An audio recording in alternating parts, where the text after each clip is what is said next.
Hey, you over there. Yeah, you. Say, do you like playing card games? You know, like Genius Invocation TCG? You TCG players are like mint in the wild, literally sprouting up everywhere. Hey, come on now. What's wrong with finding fellow Invocation aficionados? Anyway, care to join me for a game?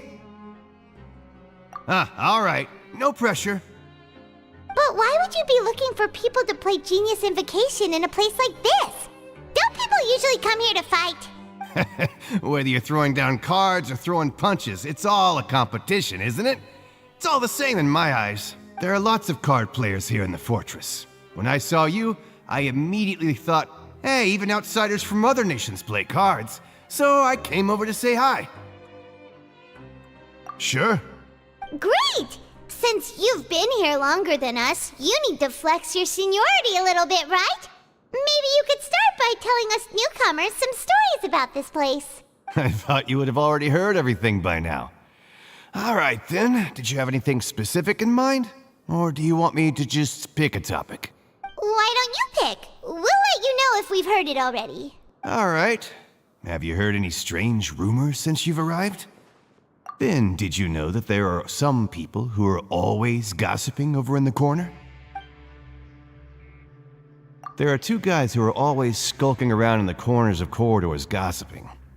The bigger guy is Quisto, and the skinny one is Lavaroon. People call them the Bombshell Bros. I never really found their gossip very mind-blowing. And it's pretty much just the same stuff that I hear about when I'm at work every day. If you're interested, you can go talk with them. They tend to talk a lot of nonsense, but they aren't exactly bad. Good to know. Do you have anything else to tell us? Let me think. Sounds like you want to hear something a little more tantalizing.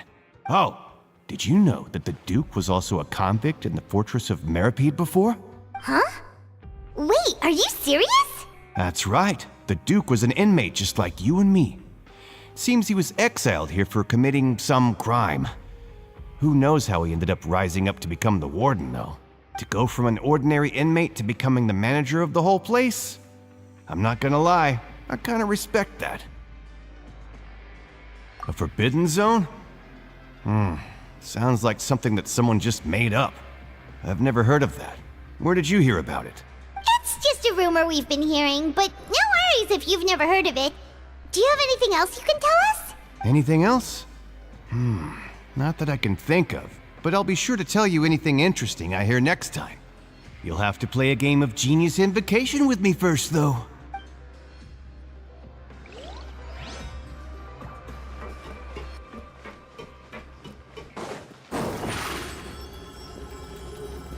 Over here!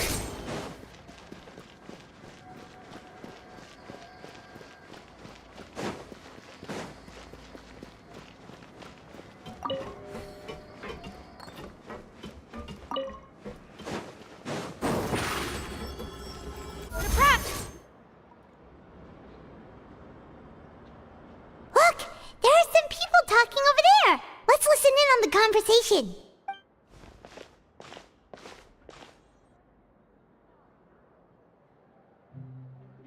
If you ask me, those pompous parasites on the surface act like they're all a bunch of aristocrats. Do any of them give half a hoot about a bunch of dogs like us? Hey, speak for yourself, mate. I'm no dog. Oh, you think you're special or something?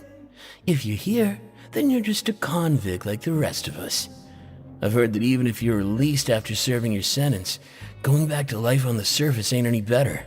Once a criminal, always a criminal. We're marked for life. I don't buy that. Hey, how cool would it be if the whole world was destroyed by a giant flood and everyone had to start over from nothing? What kind of filthy bilgewater are you spewing? I have family up there. You best shut your sewer hole with talk like that. Listen, things ain't so great on the surface, but who says that you have to leave? I've heard that you can still stay here and work even after you've served your sentence. Not bad if you ask me.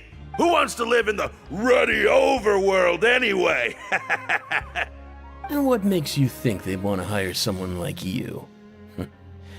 It's one of the great mysteries of the universe, how someone as useless as you is so confident. Whoa. Sounds like they're really unhappy about the overworld.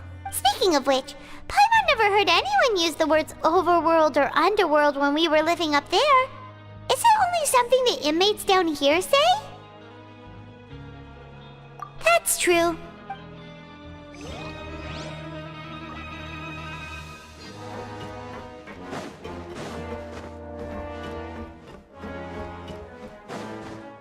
I'll never get ahead with all this pain.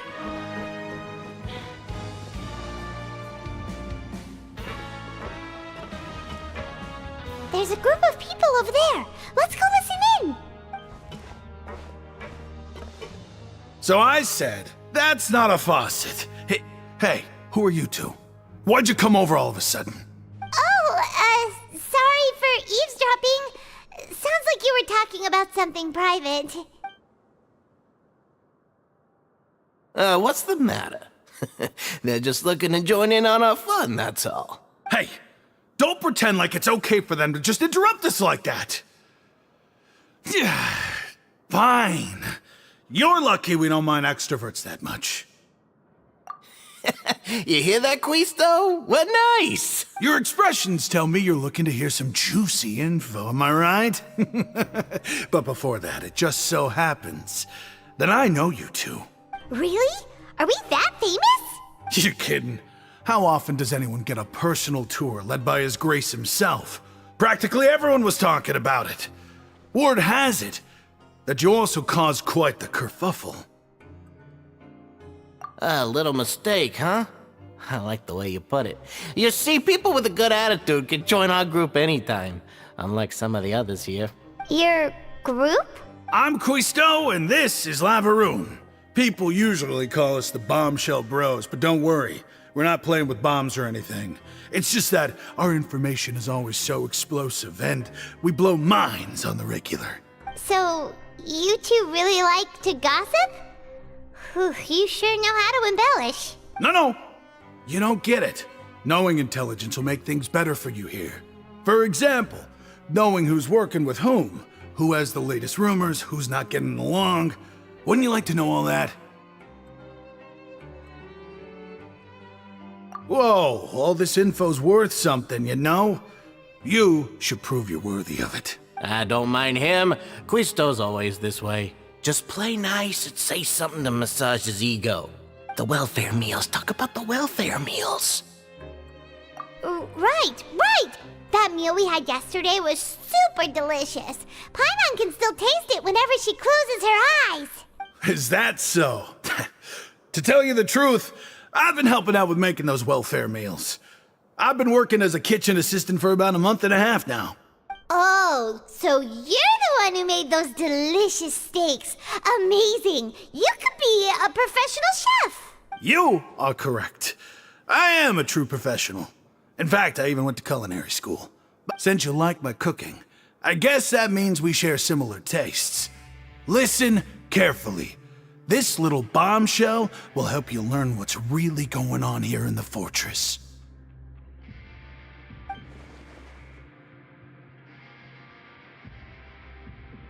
Listen, kids. The power structure within the fortress is quite complicated. The overworlders couldn't care less about us down here. We're basically dogs to them. You've already met the one person here you should never cross, the Duke, Risley. He knows more than you think. And if he doesn't care about something, then he often doesn't bother dealing with it. Those who have the Duke's attention get all kinds of special perks, even better treatment in the infirmary. I know who you mean. It's that Jurier character, right? I don't think there's anything useful about him at all.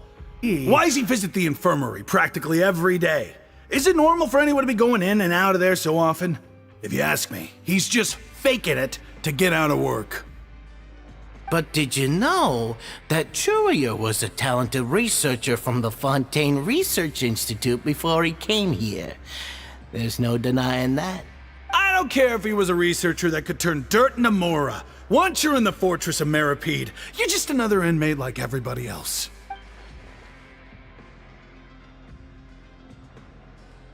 Speaking of which, the last time I saw him, he was passing by in the corridor with Lorvine. I also heard they started arguing in the library and got into a fight, right? Guess that's just how terrible of a guy he is. You mean he hit a woman?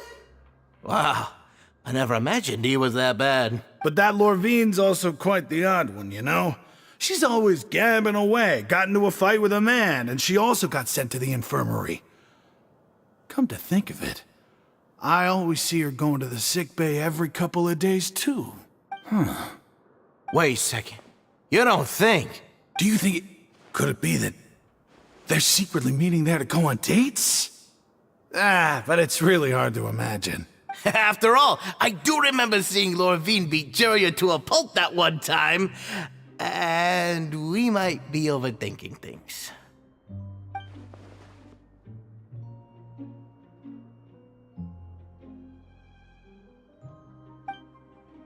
Okay, we've talked to just about everyone, and it's about time for us to go meet Linny. According to the card he left us, we should go meet him in the production zone.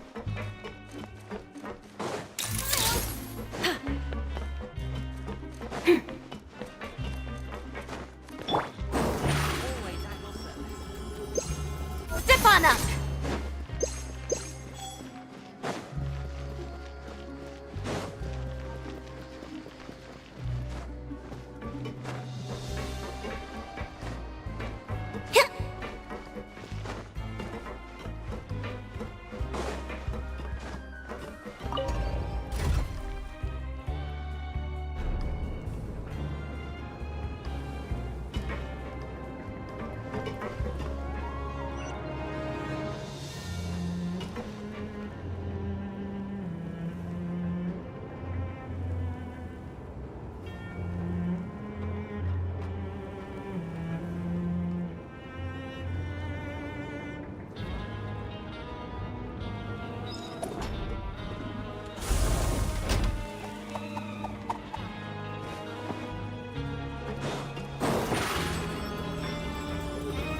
Over here!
Huh?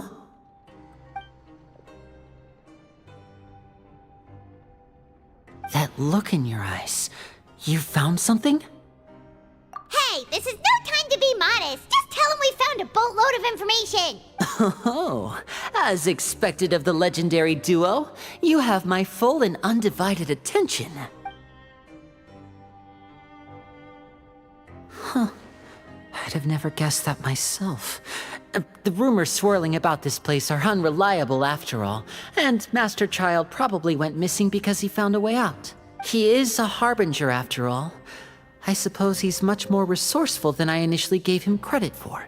Unfortunately, this isn't enough for our final report to Father.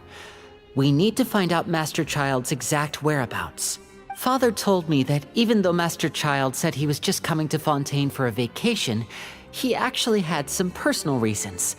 His agenda might be linked to his disappearance.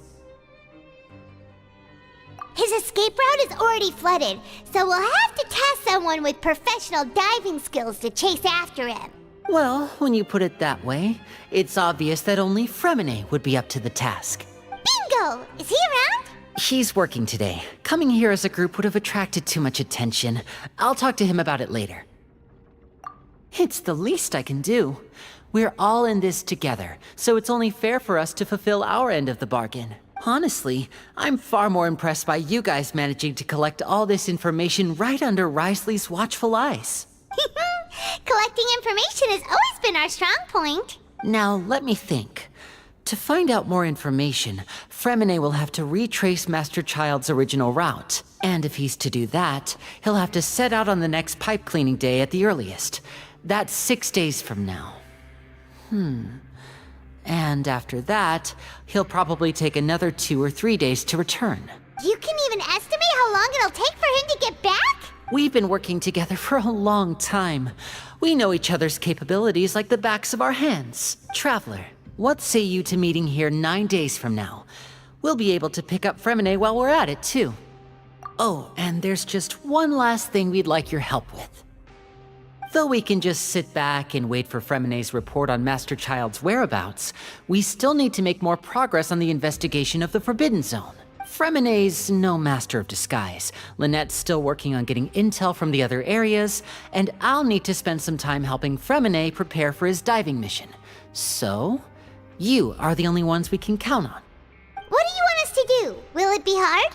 Well, I won't call it easy per se, but I think you'll be able to pull it off. Listen carefully.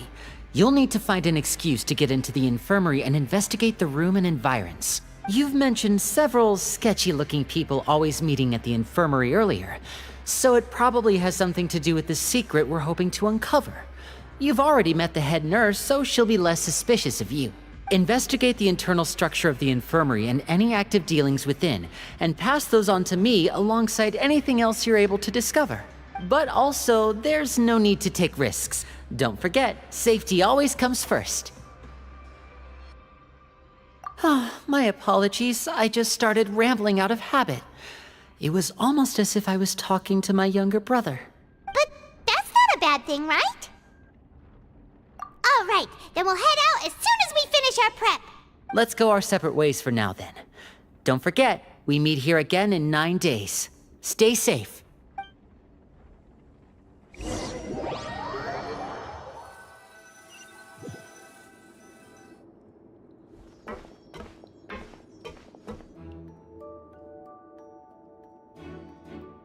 Hey, stay here for now. Paimon will take a peek. There seem to be several people inside.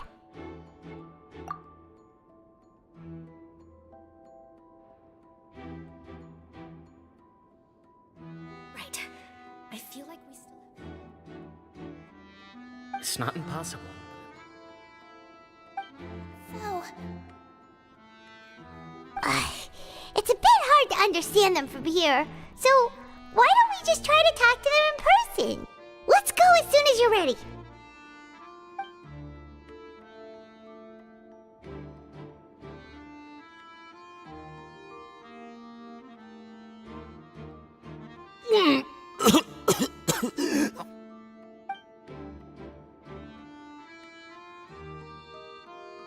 Someone! Please help! He's sick! Whoa, are you okay? Oh my! What's wrong, little one? There's no need to panic.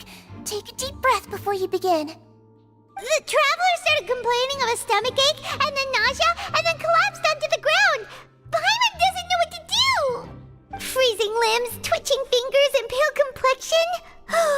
Could it be poison? Let me take a look. Please, lie down over here.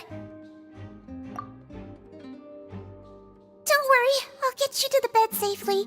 Here, hold on to my shoulder and walk slowly.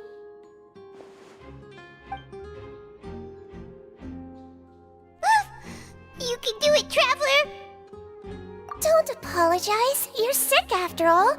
Now, please relax. I'm just going to do a preliminary checkup on you.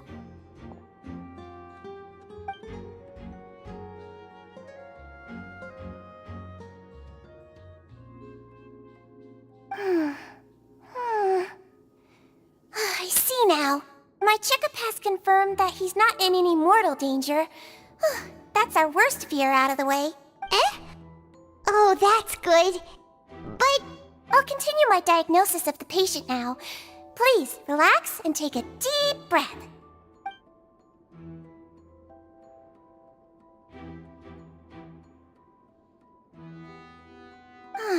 Don't sense serious damage to your organs either. Does it hurt when I press here? And here? Huh? But based on my initial checkup, there shouldn't be a problem here. Oh, how strange.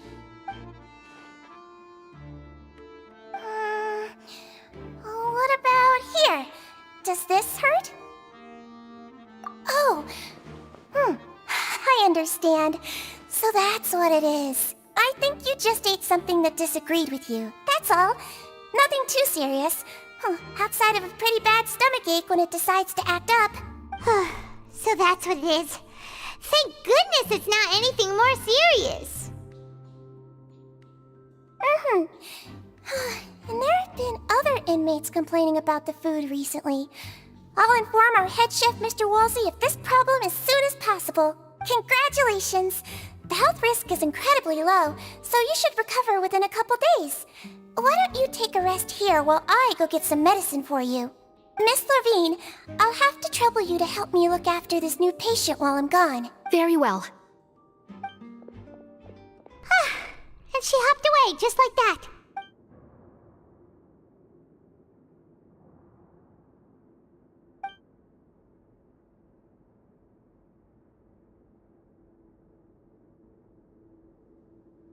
Hello. So how are you feeling now?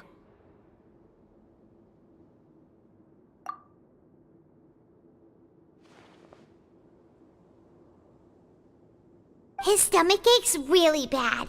He was stumbling about the whole way here, so Paimon's really worried. If Miss Sijuin says it's not a serious problem, then there's no need to worry. She's the best medic we've got down here. But it also looks like she's the only medic you've got down here. Well, that's true. What do you mean, that's true? That's really misrepresenting the situation.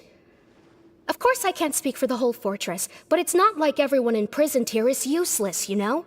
Though they may have committed crimes and gotten locked up here as a result, they still know a thing or two about medicine, and they help Miss Sijuin take care of the sick and injured. Yeah, you're right. But did you have to lecture me about it in front of another patient?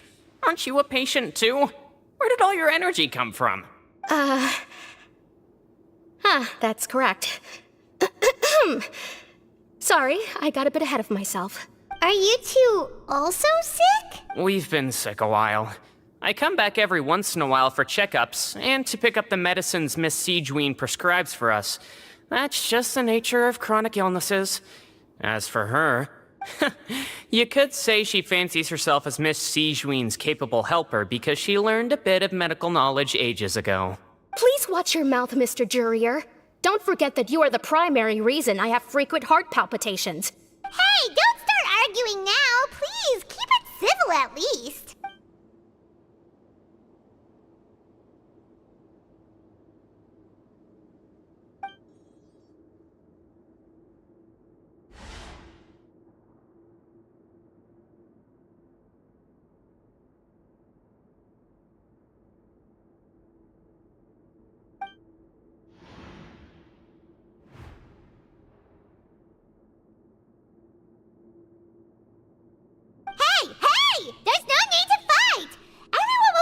Someday, so there's no need to argue over silly things like this. But... Release. It's way too early for us to even think about that. And who the heck knows if we'd even be able to continue our previous lives?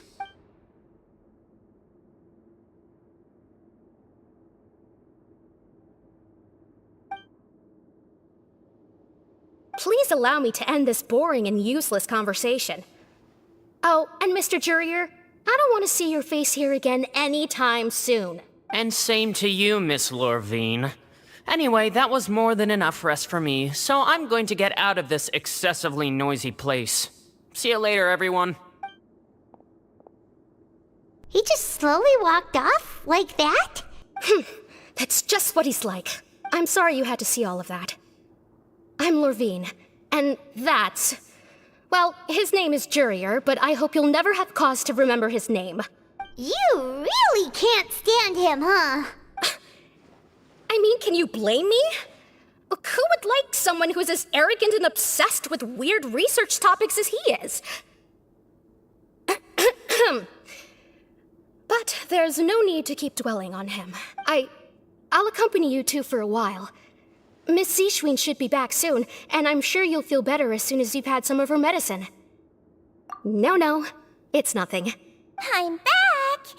Did you rest like you promised? Thank you for getting our medicine, Miss Seashween. Did you all cooperate with your bed rest?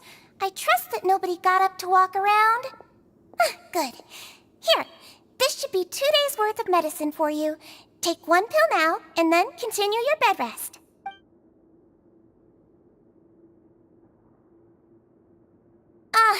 Miss Levine, I left in a bit of a hurry just now. Do you still remember if we discussed the color of the pill that you should be taking today? I remember. You said it should be yellow. Yellow, huh? I understand. These are yours. Please, make sure to go to bed early after taking them tonight. You'll benefit from a good night's sleep. All right, then I'll also be on my way now. I hope you feel better soon, too. See ya!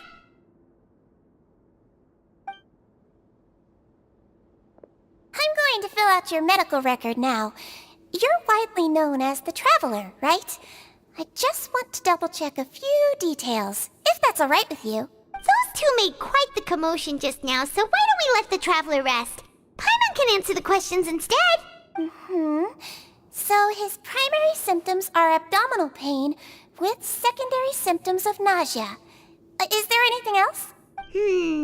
That's it. All right then. Is there anything we should know besides to take the meds? No, his base constitution is quite good, so I'm sure he'll recover quite quickly after taking the medicine. Please make sure to stick to bland or less stimulating foods, and don't stay up too late at night. Got it. Paimon will hold the Traveler to that for sure.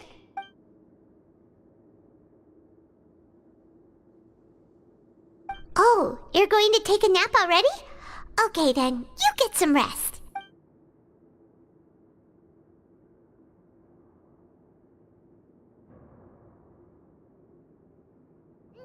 We've been to lots of places together.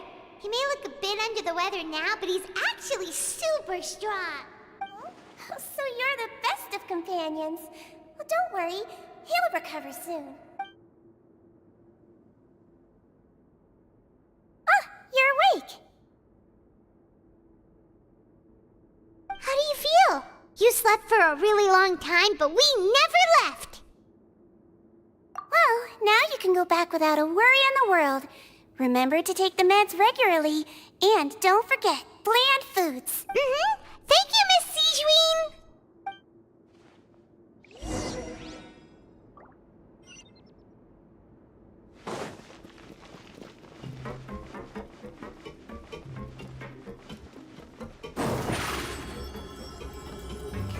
Surprise!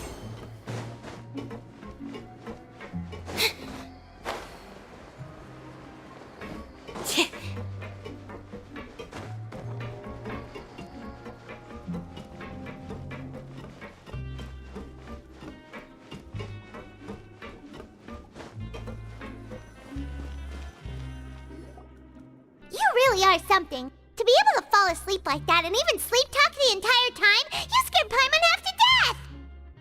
No, but you kept mumbling things along the lines of, Pyron, go take my grilled fish and put down the Adeptus Temptation now! Paimon talked with Seashween the entire time you were asleep. She seems like she's just a sincere nurse, and Paimon didn't notice anything unusual in the room. Are you sure we're not going off track with the infirmary?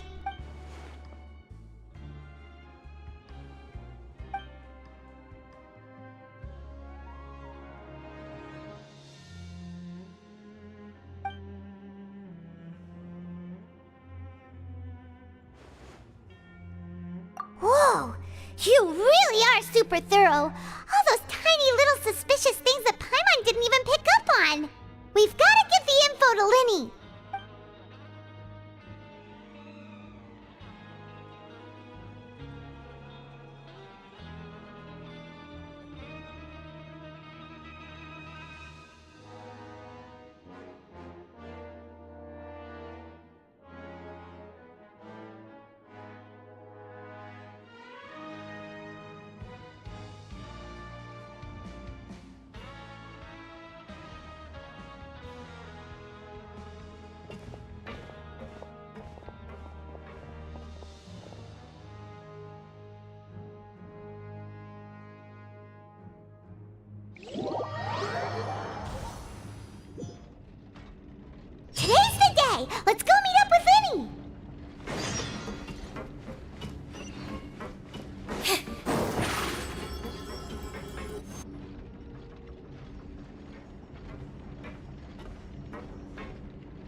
Did you two run into any trouble over the past few days?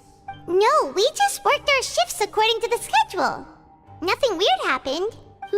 That's good. That means you didn't raise any suspicions when you infiltrated the infirmary. We've taken a look at the slip you've sent. Fremine successfully left the grounds via the pipes 2 days ago, and as of last night, Lynette has also infiltrated the infirmary after faking an illness. Wait, why is she getting involved as well? You already went above and beyond when you scoped out the infirmary. To put it more bluntly, even if we were to view that as something you did in exchange for Fremine's help, you've already done more than enough. Infiltrating a guarded stronghold is a different kind of job from a one-off investigation. We want to avoid using the same faces over and over and reduce the amount of suspicion that will fall on any given person. Lynette also felt like you have already taken the first step for us, so she should be the one to finish the job. So that's what Lynette thinks. Oh, Paimon hopes everything's going well for her. Perhaps that's true. You're both very good people, and we've come to appreciate that more than anyone else. Unfortunately, there's still one thing that could get between us, lest you've forgotten. The matter of our respective loyalties. You've mentioned before that you've had some run-ins with the Fatui. I can understand that feeling, so I assume you're just helping us out of the kindness of your hearts? Well, everyone could use some more friends. We'll be counting on you to help us in the future, too. Since I see you as friends, then it's even more important for us to protect you from any peril. Fremine and Lynette feel the same way. Glad to hear it. Then, let's go check on Lynette before Fremine returns. If everything went well, then she should be wrapping up her investigation right about now. Is now really a good time to go over? According to my observations, Sigewinne always spends around half an hour away from the infirmary right before lunch. Lynette knows this as well, so this should be a good time to meet up with her. Also, I'm her brother, remember? It's only natural for an older brother to care about his younger sister's well-being. Okay, then let's head over right away.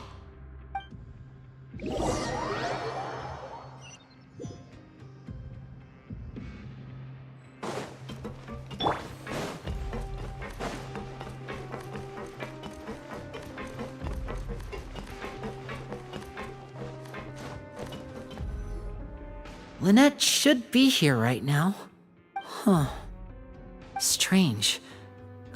Lynette? As expected, Sigewinne isn't here, but why isn't Lynette here?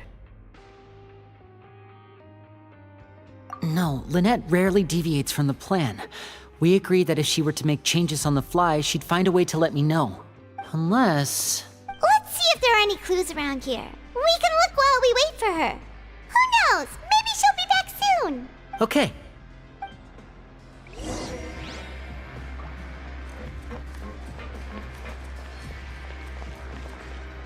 Say cheese! There are some books here and a few files. They all look like medical records. Advanced nursing, how to raise the spirit of your patients, a quick guide to the psychology of emotions, and the meaning of laughter. These sure are some interesting books. Who knew Sigewinne would be interested in these kinds of things? She even has books on understanding people's motivations and feelings. Is it because she's a Melusine? Or does she have a need to understand her patient's emotional state? Seems quite normal to me. These are skills that would come in handy for a nurse from time to time.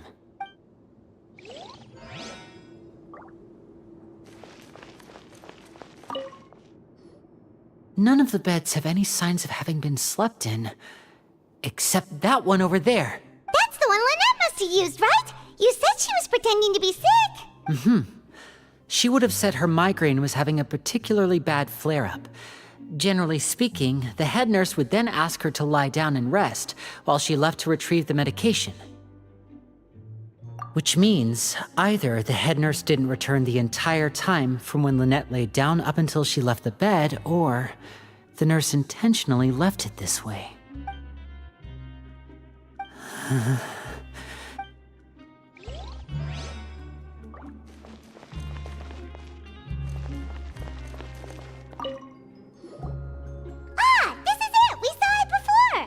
Wait, this thing? It doesn't look like it's been disguised that well.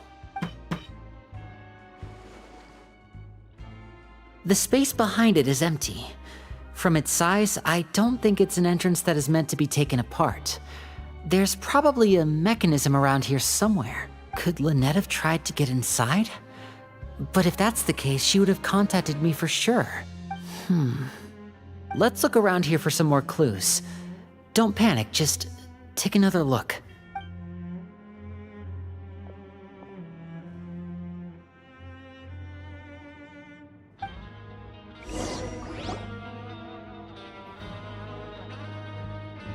Hey, you guys, there's a slip of paper over here! A slip of paper? It's right over here, and there's a bunch written on it too. It reads, "Out of respect for your usual practices, I'll use a piece of paper or card as the medium to pass on my message. You may consider this as me giving you my best regards." This is... Is that all? The back. This is... Show me! Now! That look on your face. Paimon's reading it now. Would you care to guess where Miss Lynette of the Fatui could be right now? No. Could she have... Is she already... Wriothesley. Did he deliberately leave the infirmary unguarded to use it as bait? Wait, you mean he was aware of our goals from the very beginning? But why? We didn't run into any trouble last time, and he also never reached out to us since.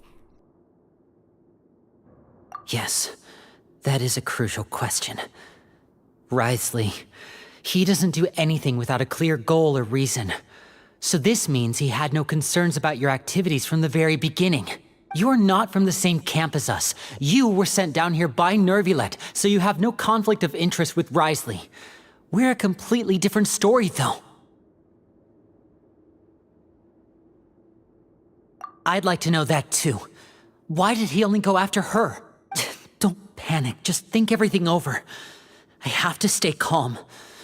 This is not like what happened last time. The situation's different now. Wait, you're right. Wait, but that means the fact that Fremine was able to leave the grounds. Could Wriothesley have let him go as well? But what does he gain by letting Fremine leave like that?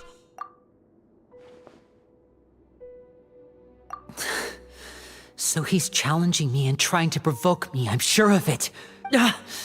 We never should have sent out Fremine.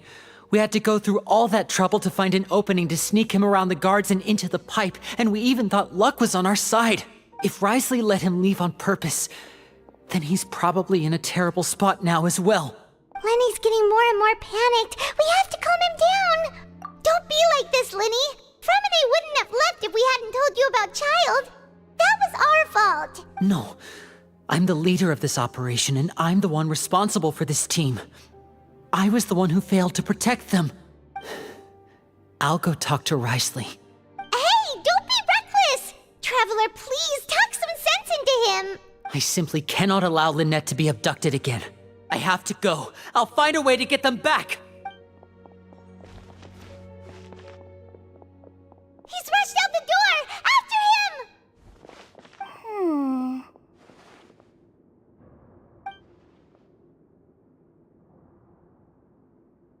Right. I feel like we still have some room to make changes on these details. It's not impossible, but it'll require extensive testing. Is that so? Very well. Then please be mindful of the time. Huh? Is someone? Pack everything up. Whoever's outside is eavesdropping. They'll probably come in once we stop talking. Someone! Please help! He's sick! Whoa, are you okay? These two. As expected, they've already found this place. Oh, they are quite sharp. What a delightful turn of events. I like smart people, but I also like playing dumb. I like the feeling of being trusted. Oh my!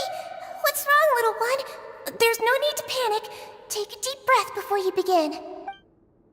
Being able to read human expressions is quite the useful skill. Lenny, wait! It's no use, we have to catch up to him!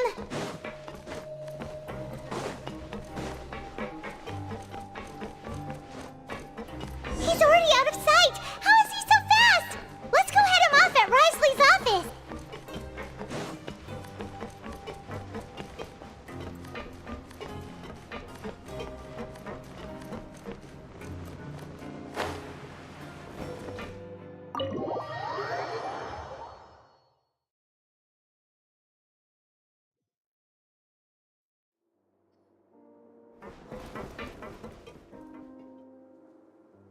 Come out and face me, Risley! Aren't we at an administrative office space? Why don't you at least try to follow even a couple rules from the fortress's indoor management regulations? What did you do to my sister? I ran into the young miss at the infirmary. I'd heard that she was suffering from quite the migraine, so I decided to invite her over for a cup of tea. I do have some teas in my collection that can work wonders against such an illness. Stop joking around! Where did you take my siblings? I have also heard that your performances are quite the spectacle. Miss Lynette would sometimes enter a box filled with water, only to emerge the next second from another place altogether. Maybe she'll appear behind you right now if you were to turn your head. Is he trying to trick me into turning my head? No, he's probably not looking to attack me right now. All of the hostages are in his hands, and he's even in the mood for small talk. That means Lynette is probably still alive.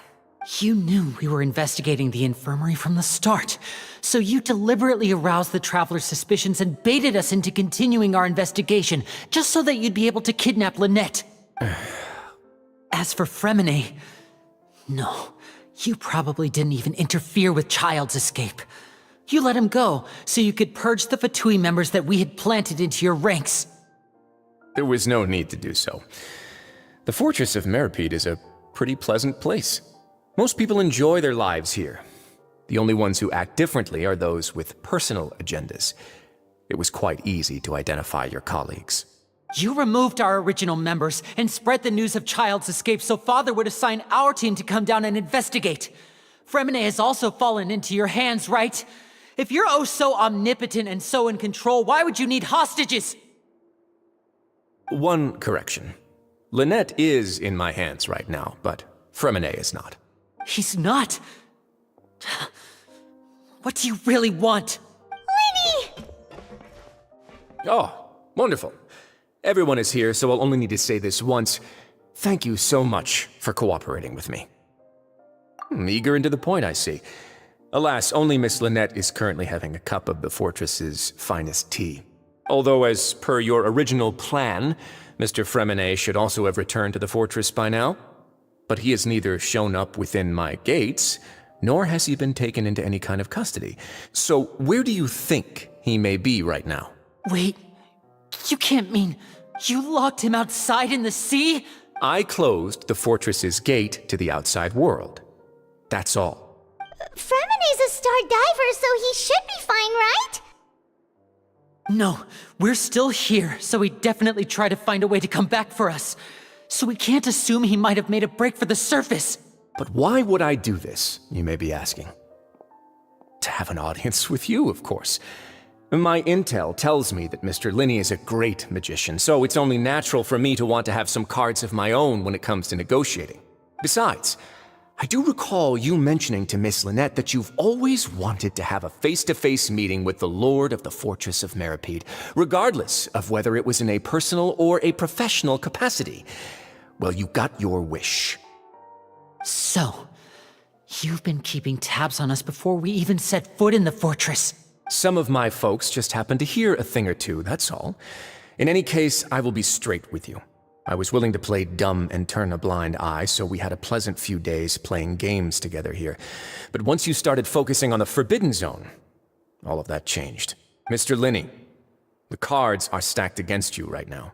Miss Lynette is in my hands, and Mr. Fremine is still slowly being pickled out there in the brine. You know just as well as I that he cannot last out there forever. You need do but one thing to guarantee their safety. I would like you to contact your superior, and ideally invite her over for a cup of tea with me. You want to see Father? But why should she bother giving you an audience?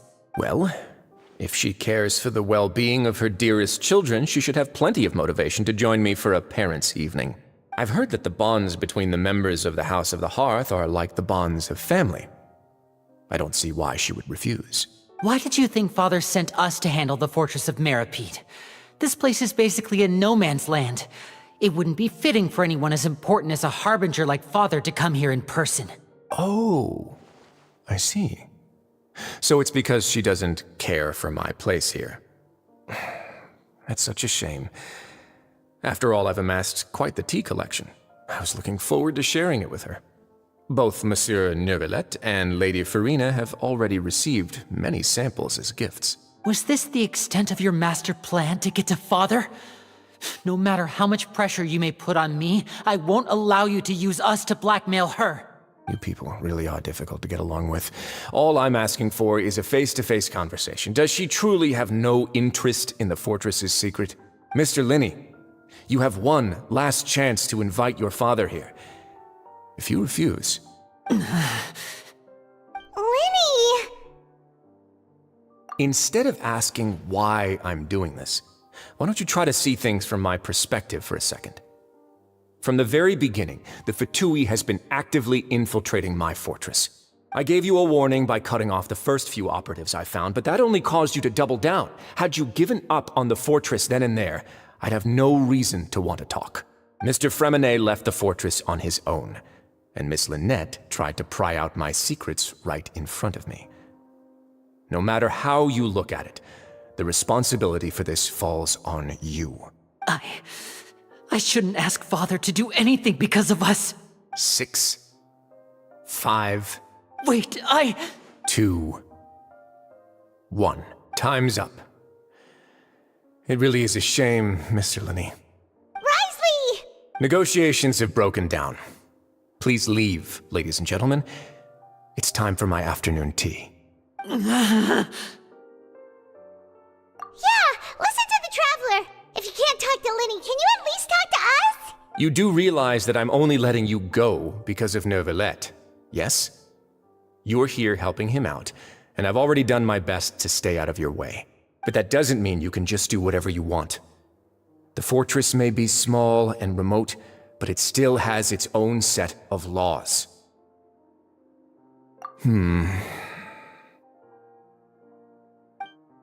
Then how about this? Those who are capable deserve respect. You've spent quite some time investigating my home turf by now, so why don't you tell me a thing or two about what you found? I'll ask you 3 questions. Answer all of them correctly, and I'll agree to your request. Question 1. Regarding the hidden rules of the production zone, what is the truth behind the one about not being allowed to work for 3 days in a row?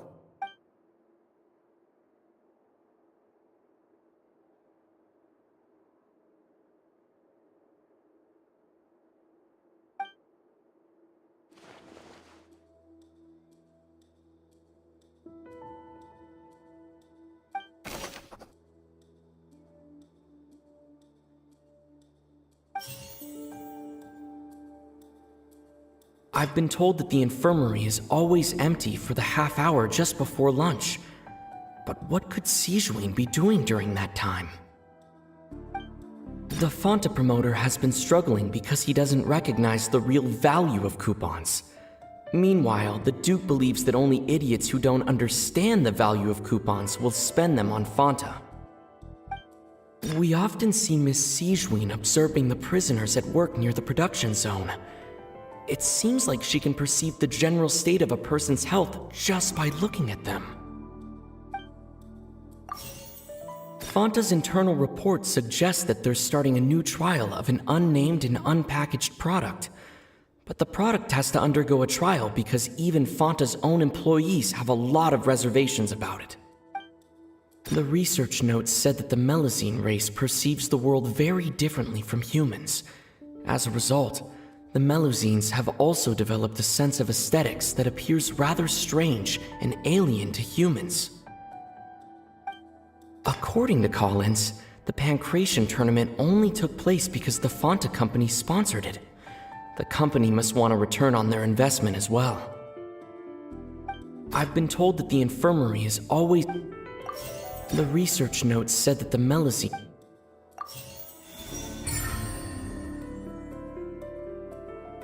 Ah, so that's what's going on. Paimon understands it now. Who would have guessed? The hidden rule of the production zone. People are not supposed to work 3 days in a row, and if they do, they'll get strange meat in their welfare meal. At first we thought this strange meat must have something to do with the people who disappeared, but in reality, they were all prepared by Sijween, the head nurse. She often visits the production zone to observe the workers' health and makes a note of anyone who has worn themselves out after 3 full days of work. Out of her sense of duty as the head nurse, as well as her genuine concern for the workers' health, Sijween visits the cafeteria right before lunch and cooks an extra dish for those who can use the stamina boost. Sijween has only the best intentions with her surprise gift and doesn't want anyone to find out about what she does. However, unfortunately, Melusines as a race perceive the world differently from humans, and their sense of aesthetics is even more alien to us. The recipients of her lovingly prepared special meals cannot taste the care within and usually just freak out. Are we on the right track? Not bad. You've uncovered Sijween's secret and even guessed her intentions correctly as well. It's nice to know that her efforts have not gone unacknowledged. All right, now for my next question. There are also some hidden rules in the Pancration Ring, including the one that you're not allowed to support both sides of a fight. Why is that?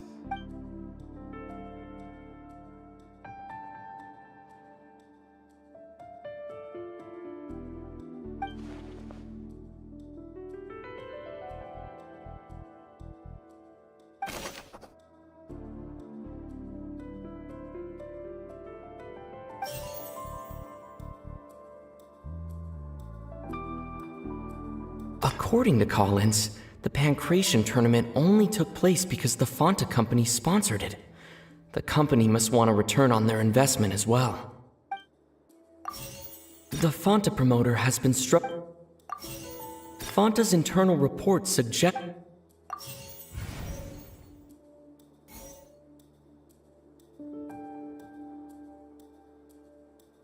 Fanta's internal report suggests that they're starting a new trial of an unnamed and unpackaged product. But the product has to undergo a trial because even Fanta's own I've been told that the infirmary is always empty for the half hour just before lunch. But what could Sijween be doing during that time?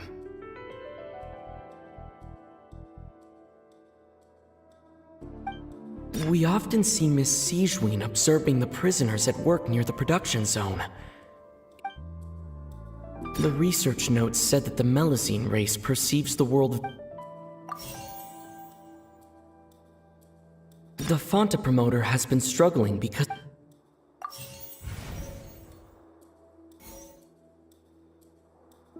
Fanta's internal report suggests that they're starting a new trial of an unnamed and unpackaged...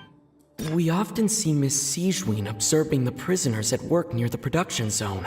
I've been told that the infirmary is all...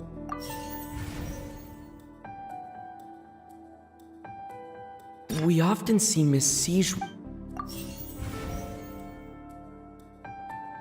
Fanta's internal report suggests that they're...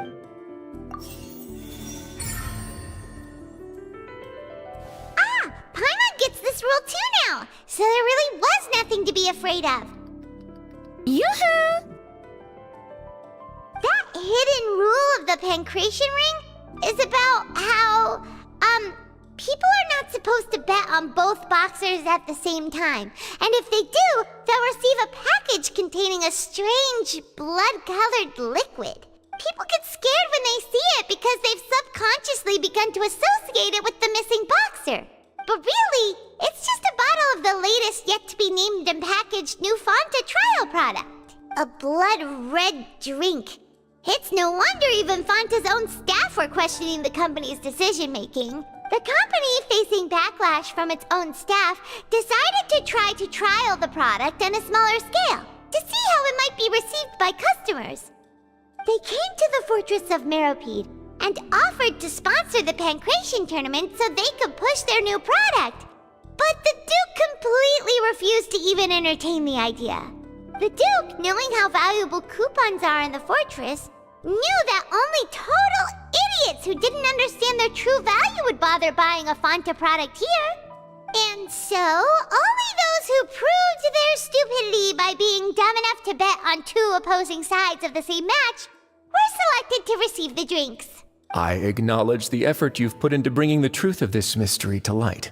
Although, based on your description, that Fanta promoter is a bit too careless with his words. I may just reconsider my collaboration with the company. All right, and here's the final question. What's the secret behind our head nurse and all of her patients in the infirmary?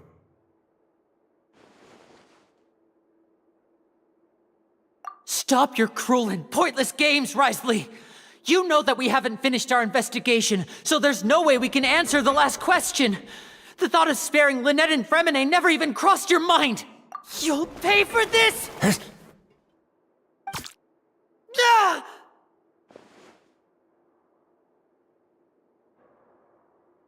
Lenny, are you alright? Oh, close one. I owe you, Sigewinne. That was a fantastic shot. It was nothing, Your Grace. Sigewinne?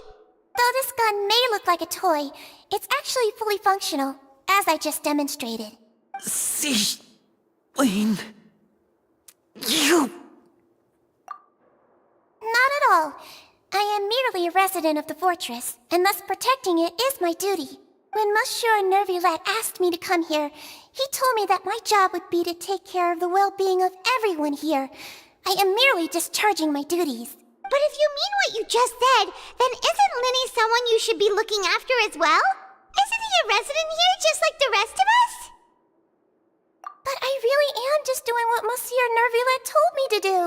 Everything I did, I've done to protect them. Had I not, they would be in far more dire straits right now. His Grace knows it too, right? Your Grace? Mind proving my innocence to them?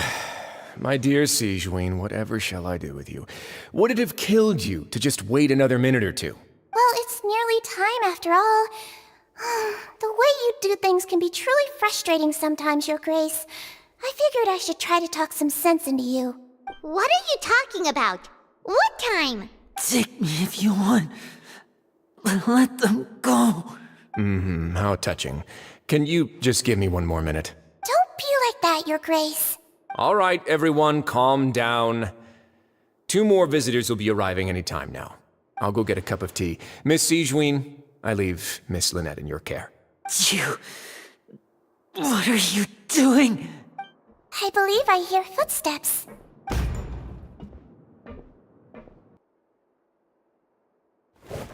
Some space, please. Ah, Miss Clarande. My door. Fremine... Fremine... What's going on? What is Clarande doing here? Work. I'm sorry about shooting you, Mr. Linney. The tranquilizing effect will begin to wear off soon. Please take it easy in the meantime, though. What happened to Fremine? Wasn't he diving just outside of the fortress? Why is he looking like this?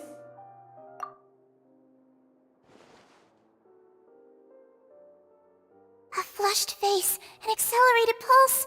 He must have consumed primordial seawater. What did you say? Please, make some space.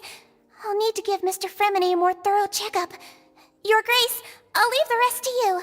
I'll talk to Clarande while you get Fremine to where he needs to be. Everything else can wait.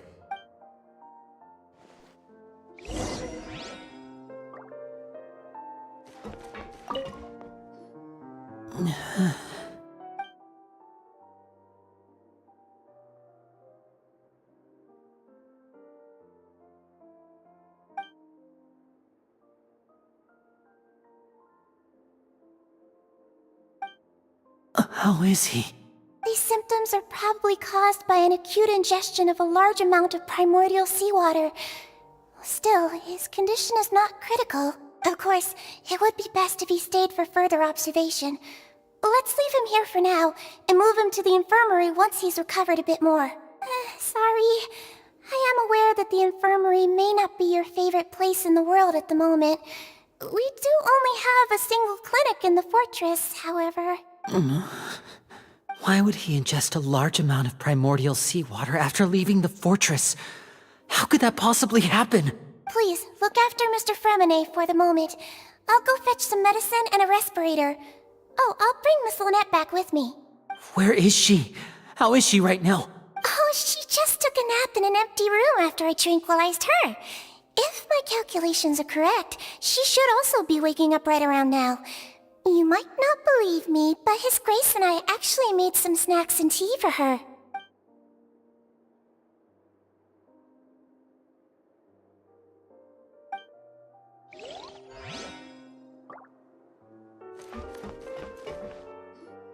What's that look on your face? I thought I made good time on the way back. Oh, I'm just admiring your punctuality.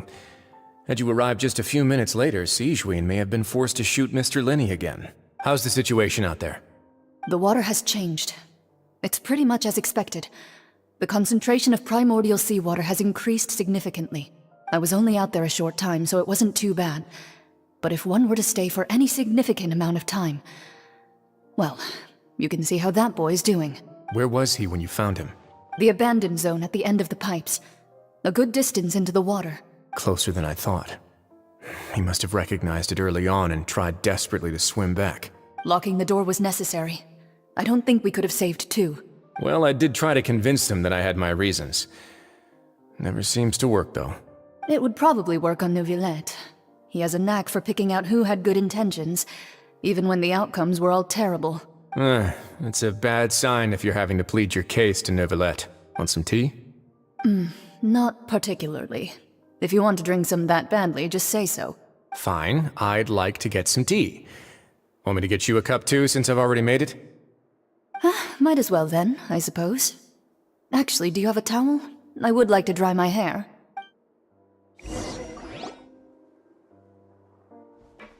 Linny, are you okay? I'll be fine. They're all here now. Don't worry about me. Are you sure? You don't look alright. My hands and feet are still a bit weak, but that's probably just the residual effects of the tranquilizer shot. I'm back, everyone. Lenny! Oh, Traveler, Paimon, you're here too. Fremine? Is he... He'll be fine. But for now, please help me lift him up.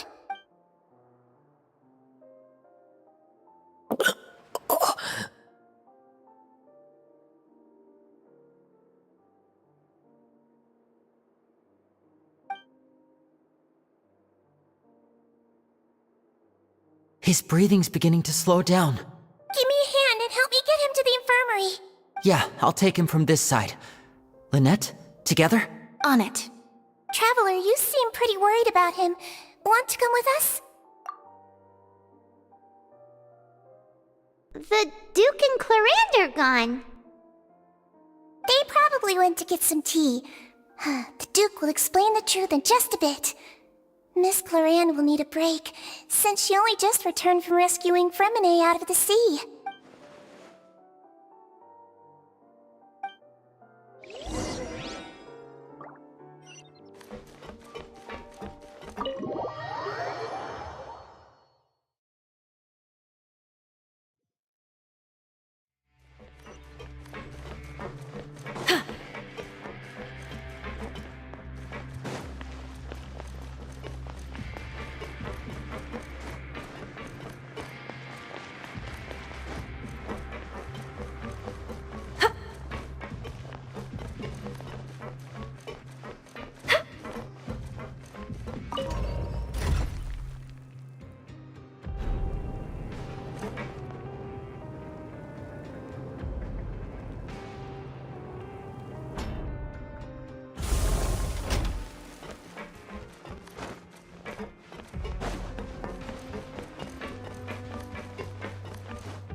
Arcana!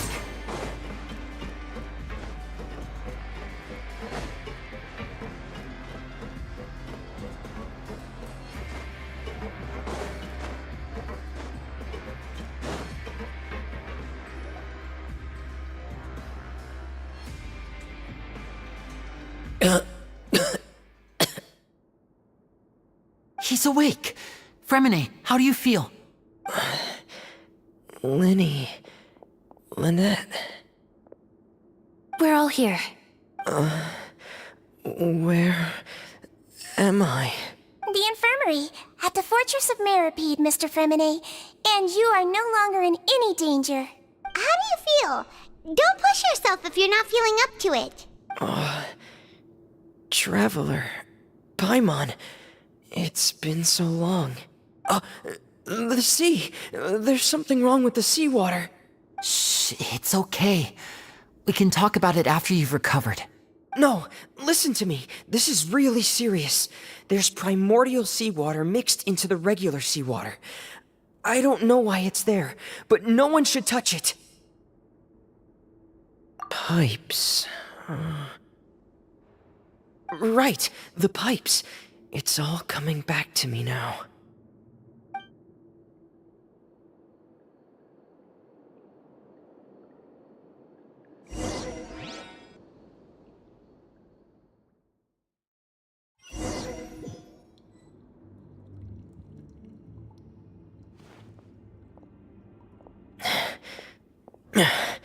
I'm in. Seems like this pipe hasn't been used in a long time. It looks abandoned.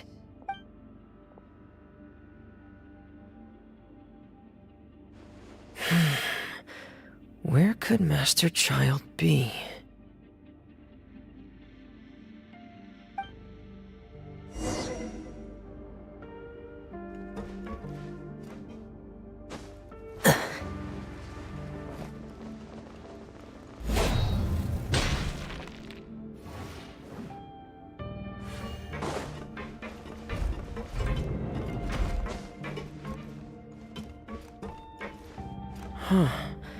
This mechanism looks like it's been tampered with. Could he have done it?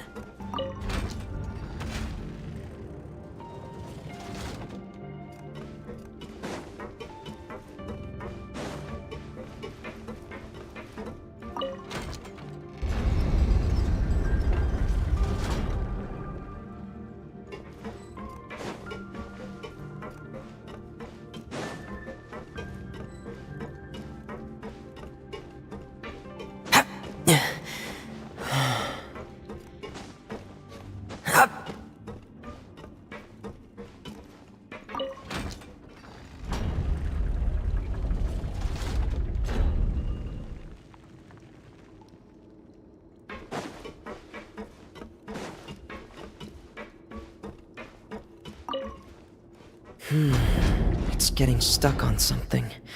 Seems like I'll have to avoid those obstacles while I turn it.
This is where the water starts.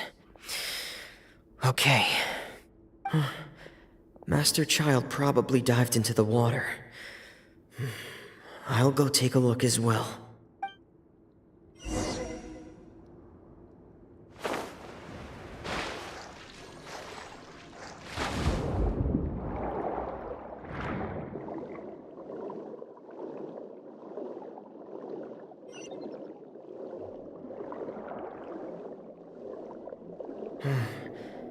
The vegetation here is a bit more sparse. These traces aren't natural. A person must have left them, and recently. I should be going in the right direction. There are traces here too. I need to keep going. Huh? The traces are gone. But I don't see where he could have gone from here. Wait, what the?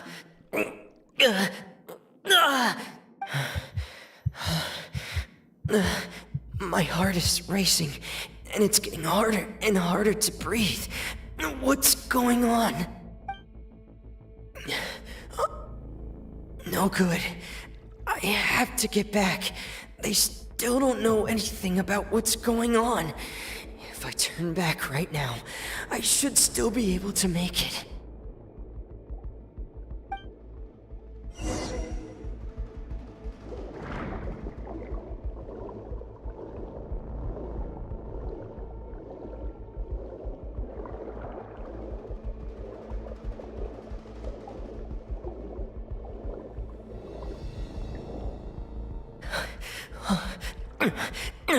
I can't die here.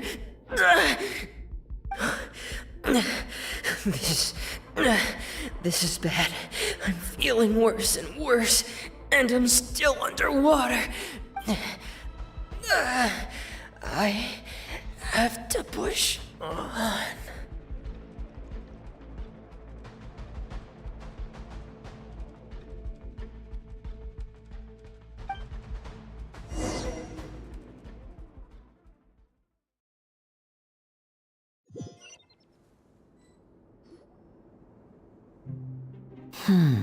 So, in other words, the trail you were following vanished, and you had no idea where Master Child could have gone, but there was also no obvious place for him to have disappeared to. That's right. I tried my best to swim back, but I had already put some distance between myself and the fortress, and I just couldn't find the strength to keep going. I probably passed out some time after that, and you know the rest. Miss Clarande brought you back, but we also don't know why she just suddenly appeared at the fortress, or why she went out to save you. Miss Clarande, you say? I must go thank her in person. You're still too weak for Monet. You can go after you've had some more rest. Miss Lynette is right. I believe Miss Clarande will stay here as a guest for another few days, so there's no need to hurry. A guest?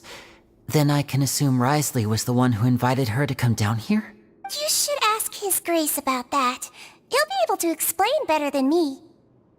Yeah, it's about time he actually told us what's going on. Wanna come with us, Lenny? No, please go on without me. I don't want to leave just yet. Lenny. The logical part of my brain is aware that we're safe right now, but I still can't bring myself to leave. Both of you are just in danger. Understood. Then let's just sit together for a while. In that case, I'll leave the infirmary to you. The Traveler and I are going to head out for now. As long as you stay in here, I don't think you'll be disturbed. Thank you.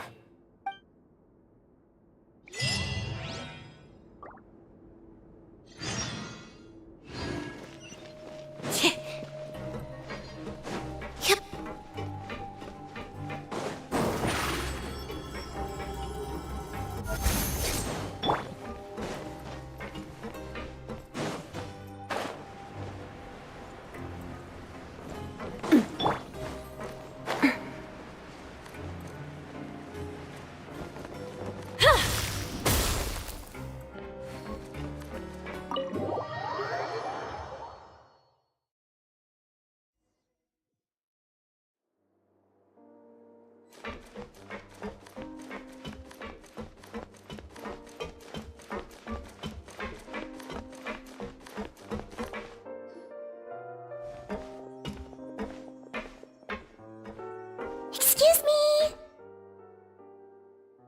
I take it Mr. Fremonet's condition has stabilized?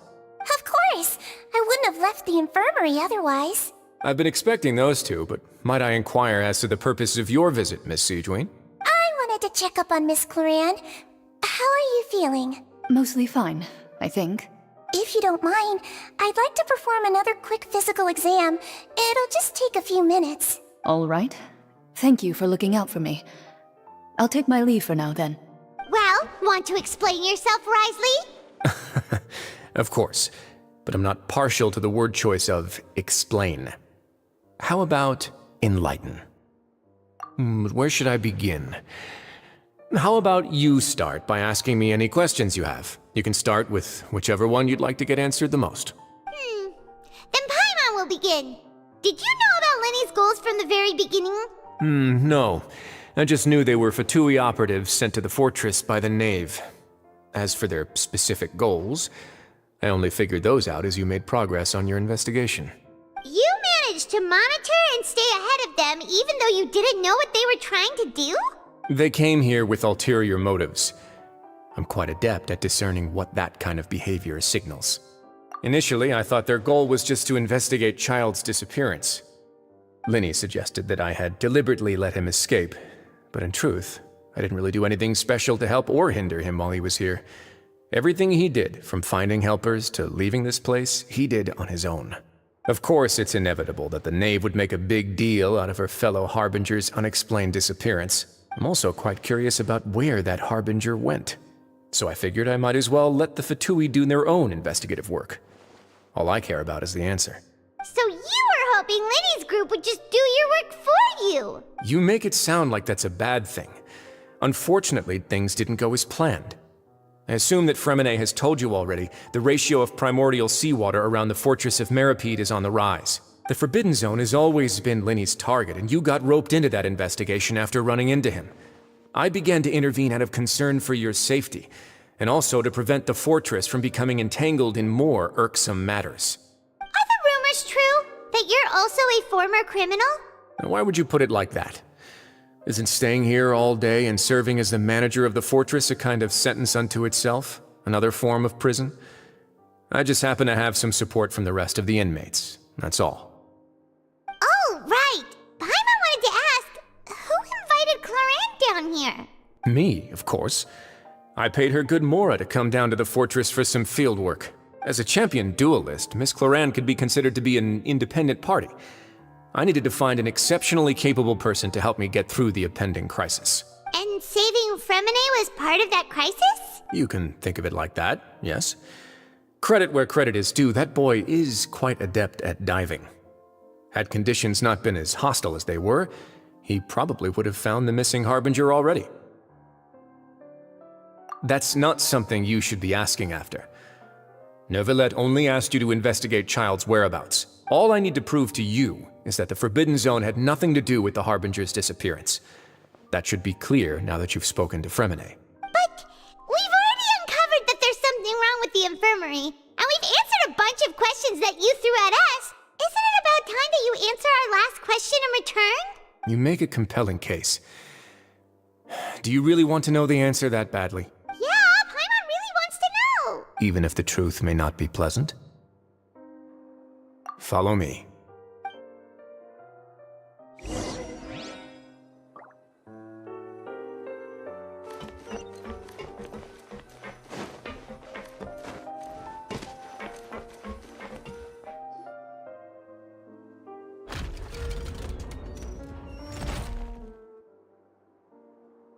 There's a hidden door here?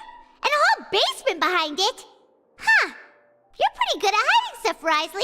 It seems you've forgotten just what kind of place the Fortress of Meripede is.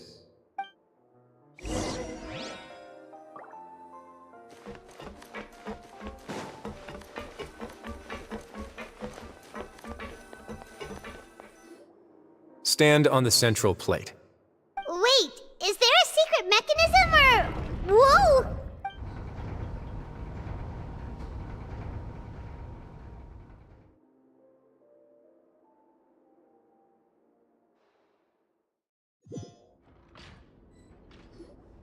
So, this is the Forbidden Zone? Honestly, for a place so all hidden. Paimon sure doesn't see anything special. What a huge door! There are 3 such isolation gates in total. Generally speaking, I'm the only one who's allowed to go inside. Hence the name Forbidden Zone. Am I correct to assume you're going to run on back and tell your little Fatui friends everything? Well, Paimon wasn't thinking of keeping anything from them. Well, I'd advise you wait until you've seen the whole truth of this place for yourself before deciding whether or not to tell them.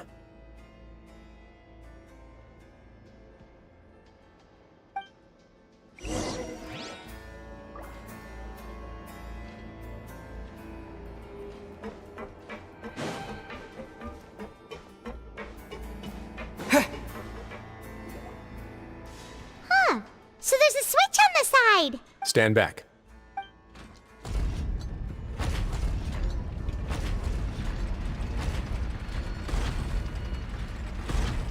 Whoa! They all just went up one by one. Go on, have a look.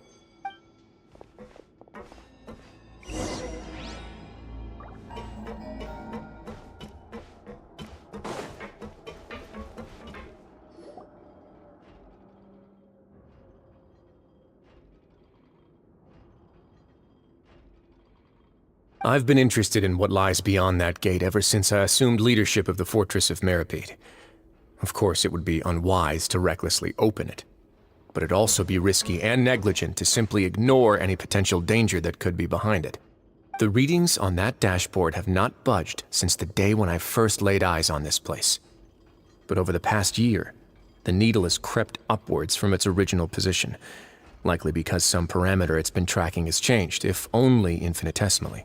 Normally, I would have ignored it, but I happened to have some free time when I noticed it, so I investigated. Any guesses what the reading could be tracking? Very reasonable guesses. I've considered both of those as well. Unfortunately, our dashboard is tracking something less ordinary. The temperature should vary with weather and climate changes, so for something that rarely shifts, the water pressure is more likely. We ran a few tests to increase the pressure from the outside, but the readings didn't change at all. Later on, a few more possibilities occurred to me, such as a potential connection with the primordial sea. I began to make a few preparations based on that hypothesis.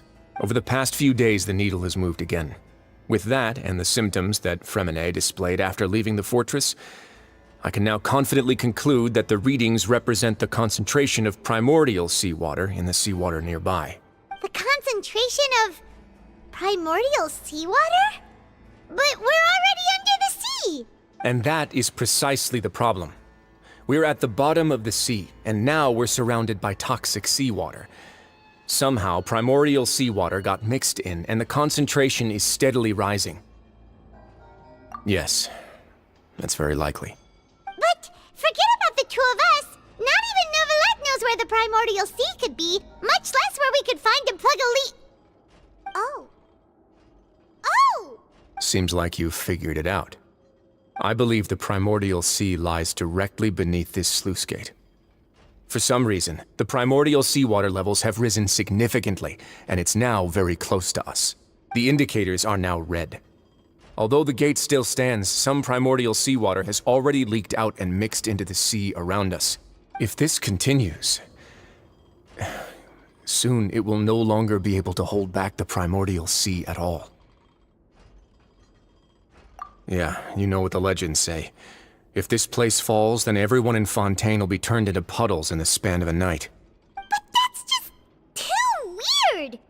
Why would the Fortress of Meripede be built right above a sluice gate for the primordial sea? Who built this place anyway? Your expression tells me you think this might be part of a vast, complicated conspiracy. To be honest, you might find the actual answer may be exceedingly boring. It's just that the secret of the Forbidden Zone had been long forgotten by the nation before I rediscovered it with my research. There's no single founder of the Fortress of Meripede in any traditional sense. What we know about its history has been left to us by the people who used to live here. When the previous Hydro Archon Egeria ruled the land, all convicted criminals from Fontaine were exiled. The people drove the criminals away like a wolf pack chasing away the banished. The criminals received no sympathy of any kind from the people. They were exiled to the desolate seaside, where they experienced only pain, struggle, and the bone-chilling cold. Some of them began to repent and prayed to the Hydro Archon, asking if there was still anything they could do. The Hydro Archon took pity on them and said, "You may go guard my secret, deep underneath the waves." And so, leaning on the power of the Hydro Archon, they gathered underneath the sea and began to build a fortress. They became a community down there in the deeps, and over the years helped it to grow. As the number of exiles increased, more and more people joined the community. When the first group of exiles died, they left the yet unfinished fortress to their successors. The Hydro Archon continued to lend her support, allowing the fortress and what it stood for to continue growing ever larger. Before long, this dark underwater fortress became the sinner's only home.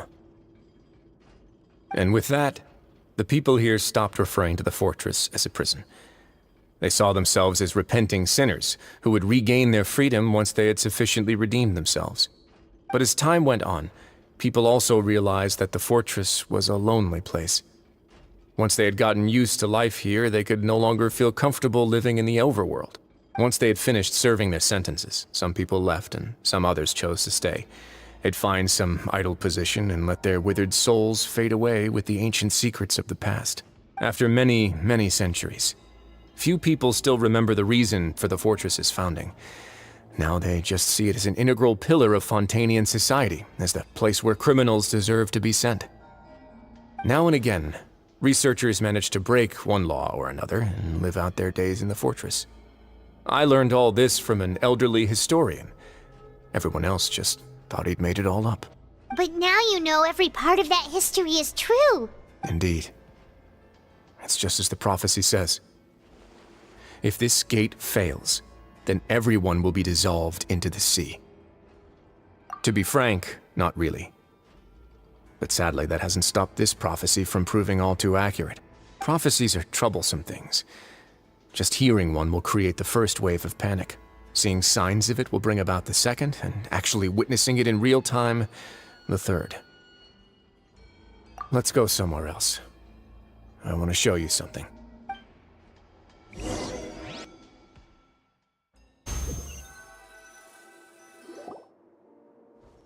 This is it. Your Grace, perfect timing. The results from our last round of experiments have... Wait, Jurier, he's not alone! Huh? Lorvine and Jurier? No need to panic, you two. I've already told them about our plan. What? After you warned us not to tell a single soul about any of this? I'm skeptical as well. Are you sure they are trustworthy? The results speak for themselves, don't they? These two may already know more than you could ever imagine. All right then, if Your Grace insists. They seem harmless enough, so I'll trust them for now. Well, how about some reintroductions? This is Jurier, one of the highest-ranked researchers from the Fontaine Research Institute. He used to work under Edwin. I trust that you've heard of Edwin? He's the one who blew the whole institute sky high. Everyone knew he was a bit crooked in the head, but you're not local, so I guess it's possible for you not to have heard of him. Edwin's main areas of research were archeum and gravimeters. As his assistant, Jurier is quite familiar with them as well. I hired him to be my technical consultant. You want to blow up the fortress of Meripede? Ah, what a lovely idea. I'm already imagining it in my head. Gotta admit, I'm tempted as well. Guys, focus! Focus! That taskmaster over there is Miss Lorvine, and is also one of my technical consultants. While Jurier used to be Edwin's assistant, she used to be Jurier's assistant. Ooh, are they together? See, everyone keeps asking this question. Are you too sure you're not a couple and just using your work as a convenient cover? Your Grace, I am not in a relationship with this man. If I dated her, I'd officially be madder than Edwin. Jeez, forget I said anything then. Follow me. Whoa, there's another door that goes right up. Your constant amazement makes it seem like the fortress can do anything. But Paimon really thinks everything's super cool.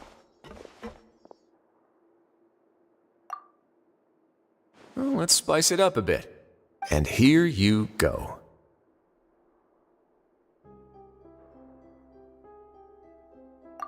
What a huge ship? This is also a production zone that Paimon's never seen before. What's going on? How much do you know about Fontanian history? Not much at all. Well, then maybe you haven't heard the story of ancient Lemuria. To give you a quick rundown, Fontaine used to be ruled by the Lemurian dynasty.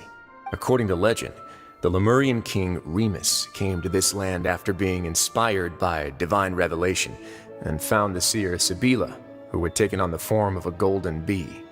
Taking the golden bee with him and riding on a huge ship, the Fortuna, he created his nation above the surging waves.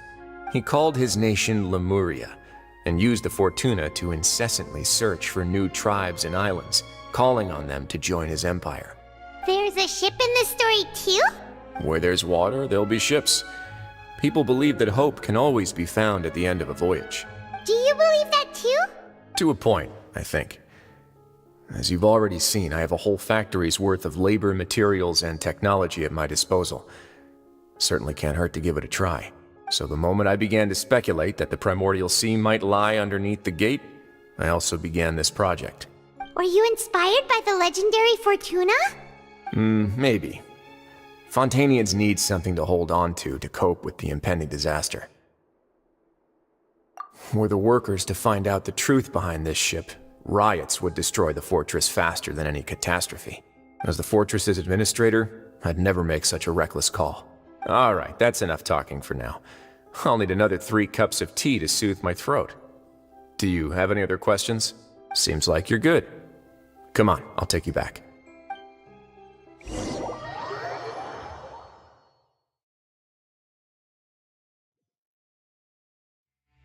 I'll leave you here for now.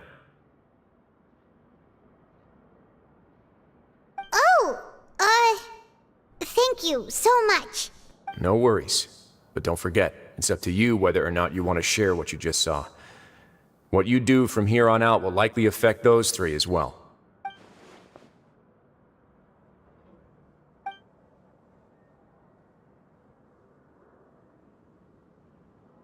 Yeah, we'll put a lot of thought into it for sure.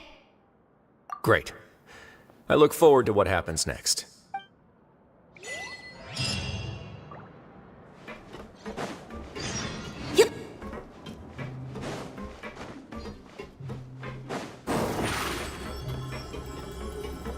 Over here!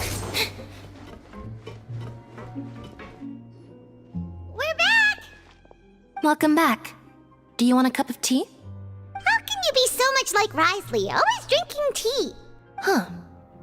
Actually, now that you mention it, I just remembered something now. While I was sedated, I could still barely hear 2 people talking next to me. They were discussing everything, from the leaves to the water and even the teacups themselves. Must have been Risley and Sijuin. Yeah, I heard 1 male voice and 1 female, so it should have been the 2 of them. They really were just talking about brewing tea. I really can't make sense of this place. So, Traveler, Paimon, were you able to learn anything from Risley? Yeah, he explained everything. Very well. Then, would you mind checking your answers against my speculations? Yeah, I took the time to rest, so I'm feeling a lot more relaxed now. Nobody else is around, and Miss Sijuin is also busy with something or other, so let's just talk here. All right, then I'll posit my theories. I asked myself 3 questions. Firstly, why was Fremine affected by the primordial seawater? It was because he dove into the sea. My theory is, the long-lost primordial sea is probably very close to the fortress of Mirapede. Ooh, he's good. He got that right on the first try. That's our Linny. Secondly, Risley's attitude changed dramatically during the course of our stay here. He ignored us completely at first, then suddenly roadblocked us. Why? I spent quite a long time thinking about this. If he has been monitoring the Fatui since the very beginning, he probably ignored us at first because he was hoping we could find Master Child for him. What's more, The Fortress of Meripede is not part of Fontaine's court system, nor does it report to Udex Nervulet. Wriothesley is basically the king of a no-man's land. As long as the fortress doesn't do anything about Master Child's disappearance, Father can use it to pressure the Fontaine authorities. And while the two factions are pitted against each other, Wriothesley will be free to move between the parties of interest. If I had to guess, he probably has something that he's working on himself. It's likely related to the secret of the infirmary, but I just can't think of what it could be. You're super smart! Thanks so much. Then finally, there's the last question. If Wriothesley does have a plan, what could it be? All I know for now is that his plan probably has something to do with the changing nature of the seawater. He's even gotten Cloran to help him out. That can't be the full extent of what he's doing. There's probably a secret passageway behind the block in the infirmary, and there's something big in the fortress that most people here never get to see. He has a bargaining chip, and it could be important enough for Father to deal with him directly. I don't have enough information, so I have no idea what his chip might be. But let me guess. You have the last piece of the puzzle.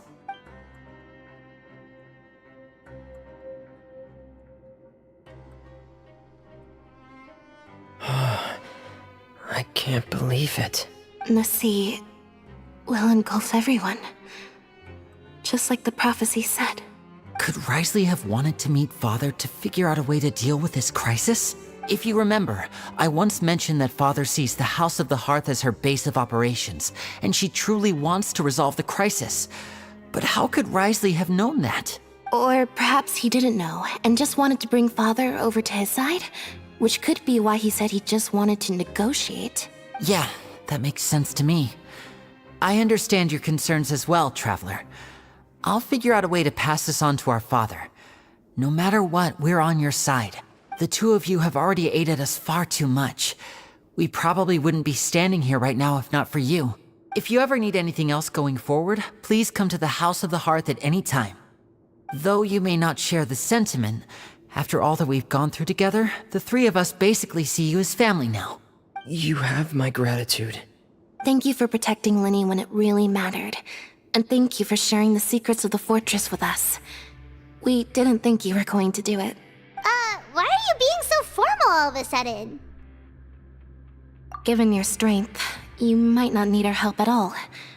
But if you are ever in danger, we will try our best to protect you. Aww, the sound of that makes Paimon feel all warm and safe inside.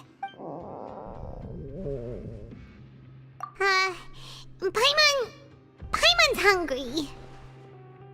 Oh, you've done so much already. Go get some food. Alright, then we'll catch you guys another time.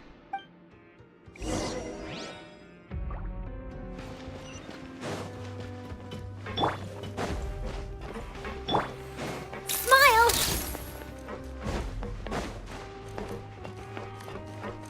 Kids. Truth bomb!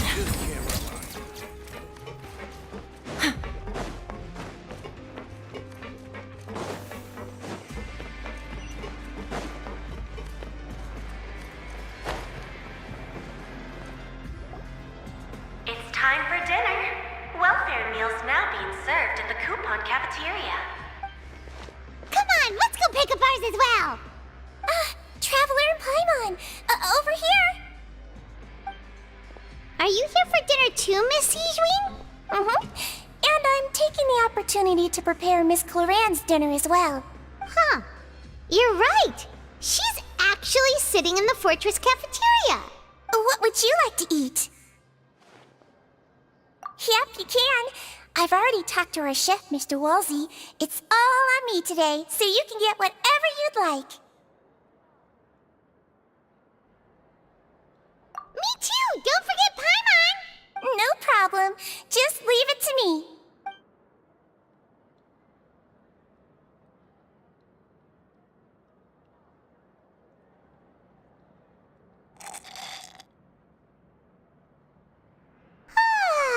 So delicious.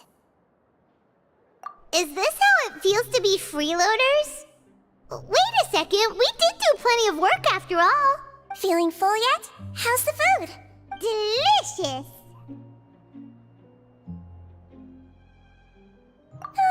I'm so glad to see you all so happy. Oh, see, the expression on your face just now? The muscle here just moved, which suggests that you're feeling quite relaxed at the moment. Siegeween, do you do this to help your patients or to better understand human beings? A bit of both, I suppose. I'm a Melazine, which means I'm very different from human beings. I must know what you're thinking if I want to take good care of you. You're really good at taking care of people. Even though you're so short, you still talk and act like an older sister. Really? You're reminded of an older sister? That's great to hear. Oh, and what did you mean back in Risley's office? When you said that you were protecting Linny and his siblings as well. Oh, that. I just asked His Grace to look out for those children, especially that diver boy. I was getting a bit worried after hearing that something was wrong with the water. Thankfully, Glorand is very strong and managed to save him in the nick of time. His Grace also sealed the pipes after Glorand left, to make sure that Linny wouldn't impulsively chase after his brother. Although the path was blocked, we still stationed some guards there to stop anyone from approaching.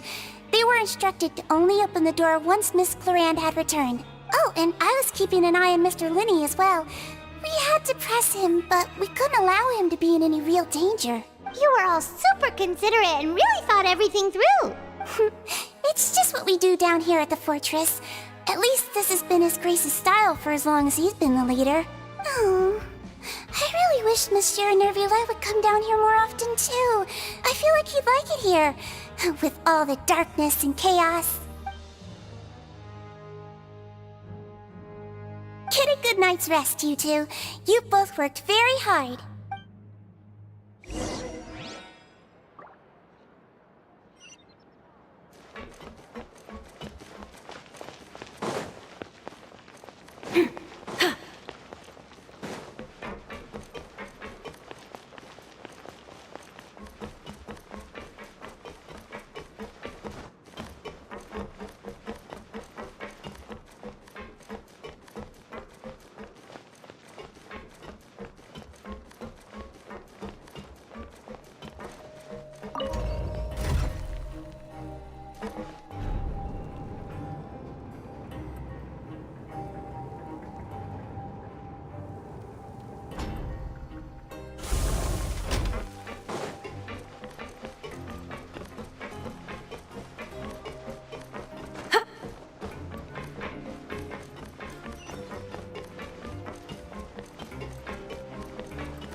Much has happened. Paimon just feels absolutely exhausted now that she's finally relaxed. Paimon's super sleepy. Are you sleepy too?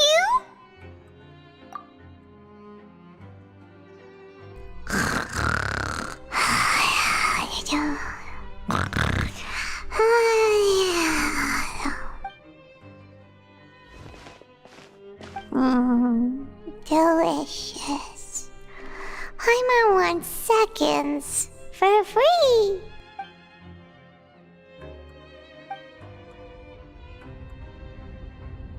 Out of my way! Get out of my way!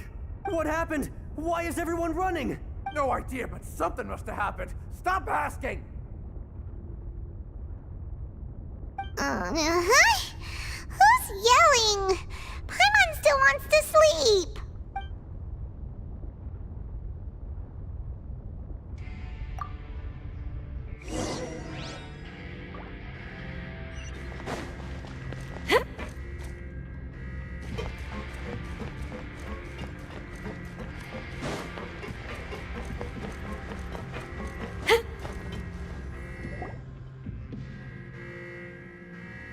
What happened?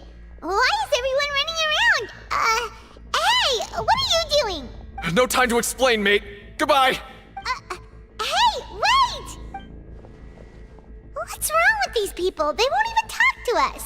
They're here! Yeah, there you are! Oh, thank goodness! Quisto and Lavaroon, do you know what happened here? We came here especially to inform you. Something seems to have gone terribly wrong just now. His Grace is telling everyone to evacuate and get out of here. Lavaroon was saying you two are new here and you don't have many friends, so you might slip through the cracks. Haven't you heard all the stories like that? An evacuation is successfully completed, yet you only find out once you do a head count that 1 or 2 people are missing. Wait, weren't you the one who brought that up? Why is it suddenly my idea? Hey, shut up! Okay, whatever. The point is, you should come with us. Yeah, he said to get as far away as possible, upwards and outwards. Oh no, it can't be that thing! Whoa, wait, what? What? Hey, where are you going?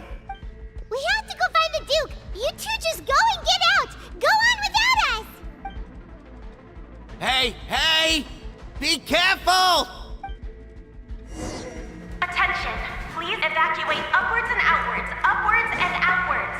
If you're already at the topmost layer, then try to move as far outwards as possible.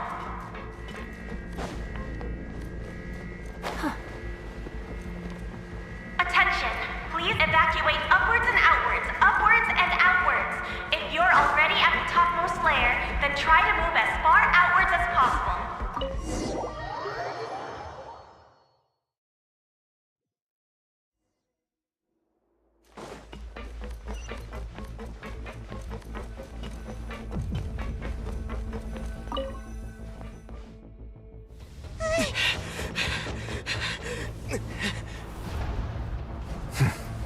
They're here.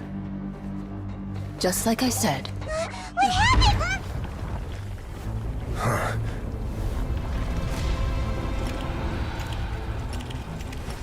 You're just in time. But be ready to run.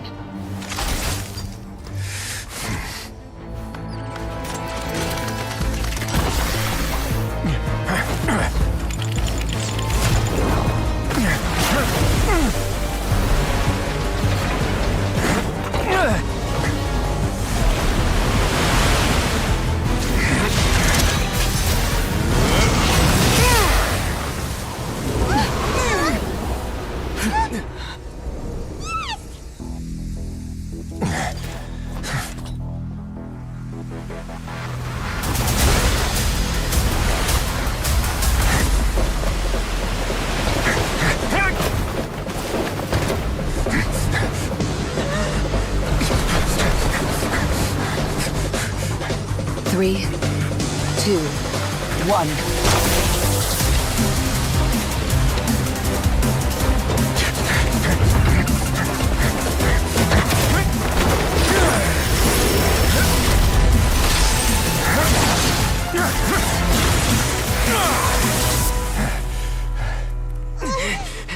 This won't hold it for long.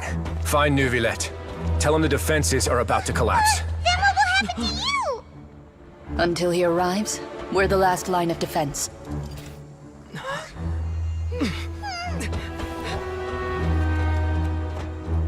The gate.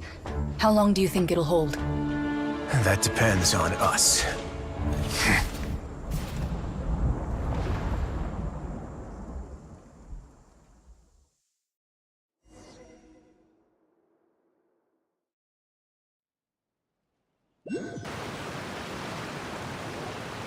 Neuvillette? Why are you here? Traveler, I need you to head to the Opera House immediately. Farina will soon be meeting with the Knave there. You must protect Farina, and make sure she doesn't spend too much time alone with her. Will do. You have my sincerest gratitude.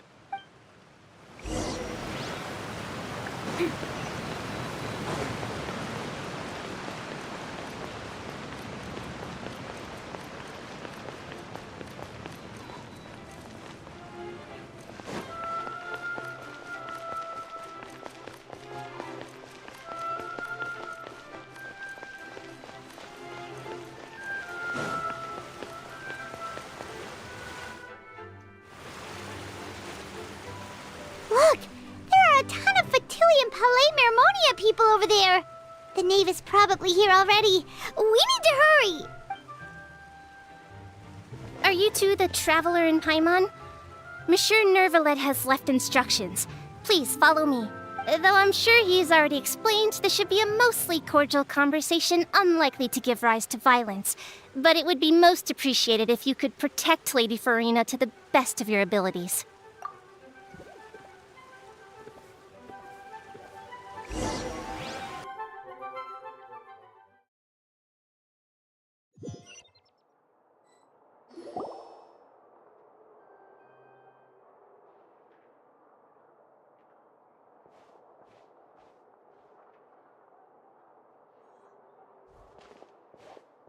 Oh, so you two are the honored guests Miss Farina mentioned.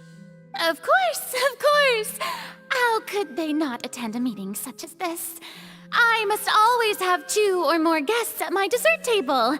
Otherwise, the occasion would be too lonely and unbecoming of my station. It is my pleasure to make your acquaintance, traveler. I have heard much of your accomplishments.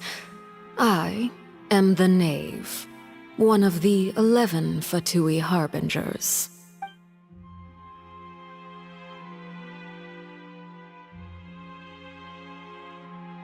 I've already prepared seats for you.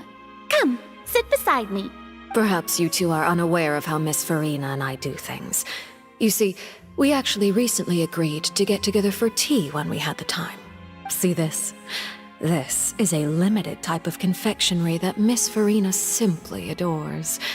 There are only 16 slices sold every day. Here, why don't you and Paimon have a taste?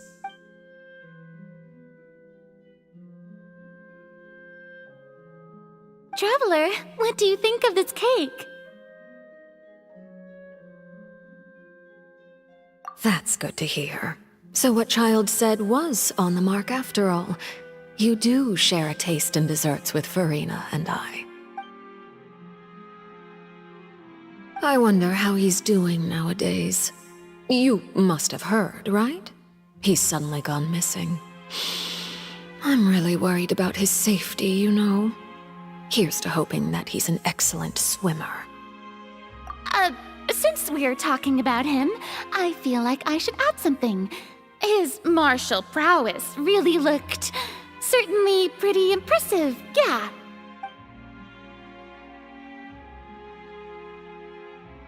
Oh, so you're also familiar with his aptitude for fighting, Miss Farina. Oh, right. I almost forgot.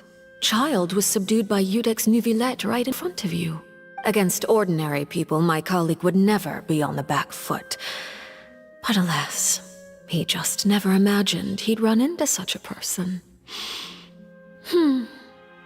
I must express my admiration for Monsieur Neuvillette. Coming from you, that's not surprising at all. But I thought you would be happier to hear the news. Of course, but it's still a bit of a shame. You see, I would have been far happier had I received this news somewhat earlier. As you well know, a long time has passed since Child disappeared. Well, in any case, there's no need to worry. We know for sure that Child is still alive. Oh, and just how do you know that? Because we found evidence that proved he left the Fortress of Meripede. And where did he go after leaving the fortress? Well... The Fortress of Meripede lies deep beneath the waves. Unless he pranced right out of the main gate, he must have had to swim for it. Do you have any proof that he surfaced safely? Ah, that is good news at least. His sister Tonya sent a letter to Fontaine not too long ago. Since he was unfortunately unavailable, I picked it up on his behalf. Do you have any idea how he usually writes back to his family? Dear Tonya, your letter made me feel like we were still enjoying our time in Snezhnaya together. I'm currently admiring the scenery on the streets in front of the Opera House. Is it something like that?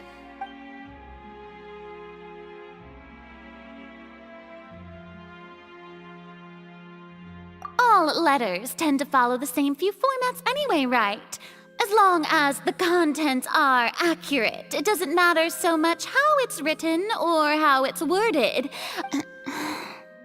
Hold on.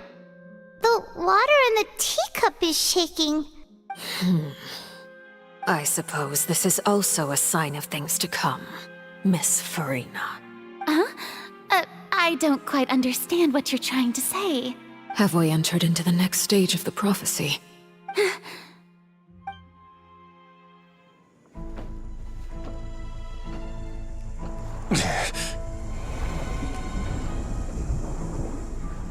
My thanks to you both. I will take it from here.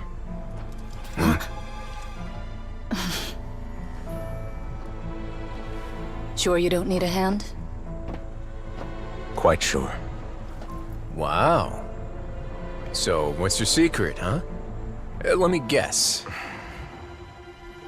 Nah, who knows? Maybe it's just your sense of responsibility. Sounds about right.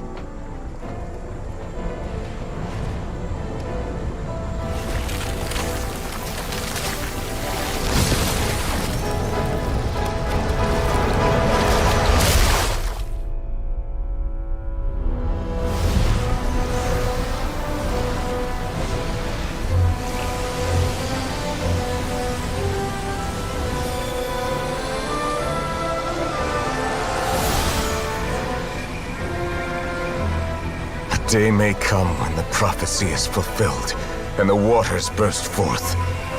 But it is not this day! This ancient power could easily obliterate an entire race. A tsunami of fury would unleash endless catastrophe.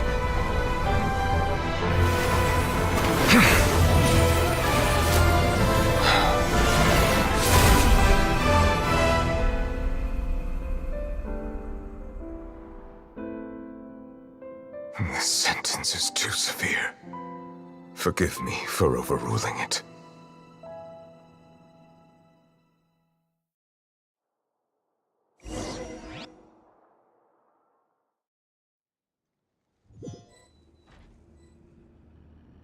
All right. Seems like the problem inside has been suppressed. Let me guess, we're safe for now. Indeed. But only for now. I win this bet. You owe me a present. Very well. It was indeed just as you said. You made a bet? We made a bet on the size of your entourage. Cloran thought you wouldn't come down by yourself. I figured you would have at least brought a few people along for appearance's sake. It appears I underestimated just how confidential the mission was. Shouldn't you have gotten used to confidential missions by now? That's just how the courts operate. So what gift must the loser give? Tea? He already has tons of tea in his office. I'm thinking about a set of legal codices. That wouldn't happen to be a dig at my lack of legal awareness, would it? Well, I'm sure His Grace doesn't consider the fortress to be outside the law. I was under the impression the residents of a place like this would be uninterested in the legal codices. That was obviously a joke. Anyway, you've still got some unfinished business to attend to in the overworld, correct? No need to stay here if you have a pressing matter. We all know you can't leave Palais Mermonia for long. Thank you. I hope everything went smoothly with the Fatui Harbinger.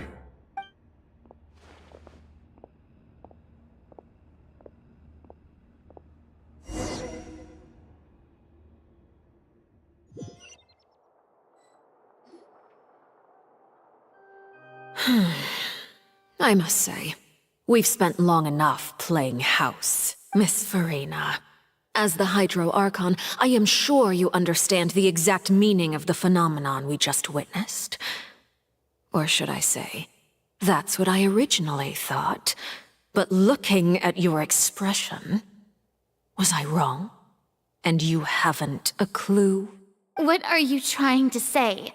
At this point, I don't think there's any more need to speak as diplomatic representatives. Allow me to speak to you now as just a Fontanian. You know the prophecy by heart, and also that every part of it is being proven true. Yet, Here you are, relaxing, drinking tea, and eating desserts as if it's all nothing more than a few stray bugs in your garden. Do you really think that's acceptable? The prophecy's hanging above our necks like a guillotine.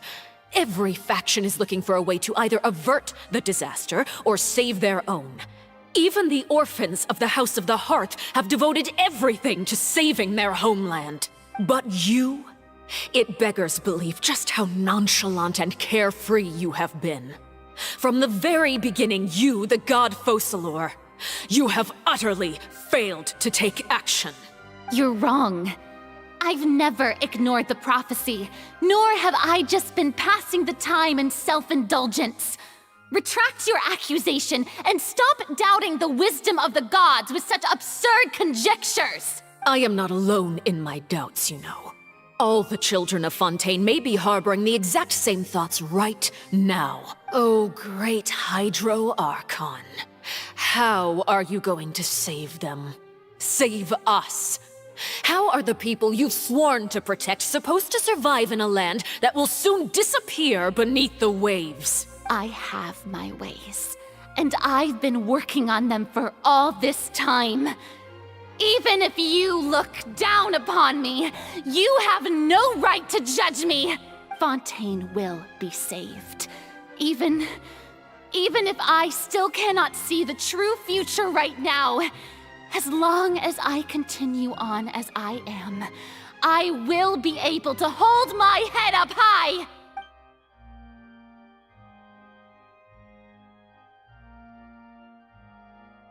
Then I ask you, Miss Farina, just what have you been working on? Where can we see it, and what is it doing to help?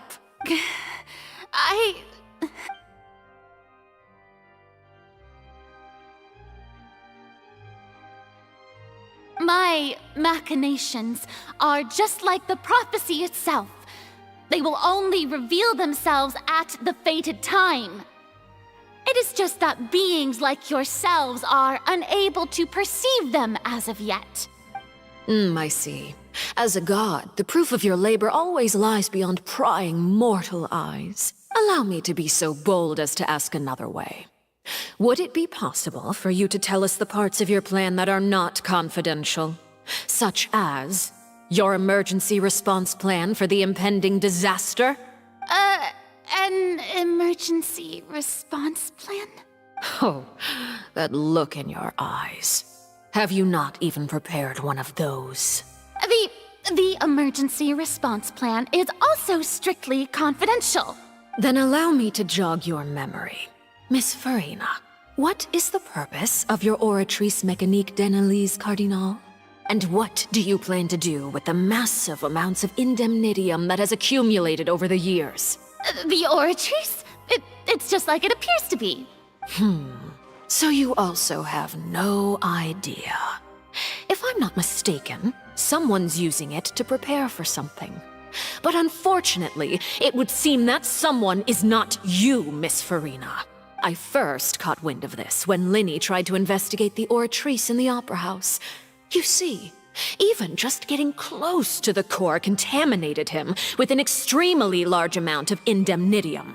But even if that had nothing to do with you, then what could you possibly be working on, oh great Hydro Archon? Oh, right. I almost forgot. Udex Nouvillette is not at the tea party with us today. Miss Farina, I suppose you must have ordered him away to take care of some troublesome business. Yes, that's exactly right. Please keep it a secret for me. Of course I will. Although, I must say, Miss Farina, you seem quite insecure without the Udex by your side. Oh, very well. Let's stop that conversation here. There are still a few slices of cake left, so please, help yourselves, everyone.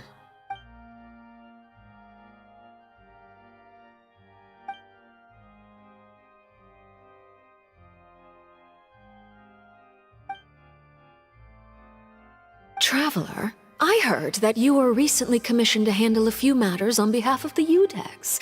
Why don't you take an extra slice of cake? Those who work hard deserve gratitude and praise. You too, Paimon. Thank you. Paimon will take you up on that offer.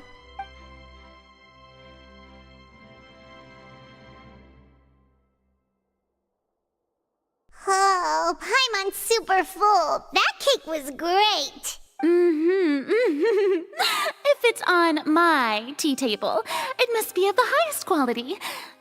Yes, and we must thank the knave for bringing these over as well. You're welcome. I'm sure the cake also felt greatly honored to be featured at Miss Farina's table, and I was merely catering to Miss Farina's tastes, seeking a chance to chat over tea. It is getting late. Why don't we call it a day? There are still a few matters that I need to take care of, so I must take my leave now. Very well. We'll end it here.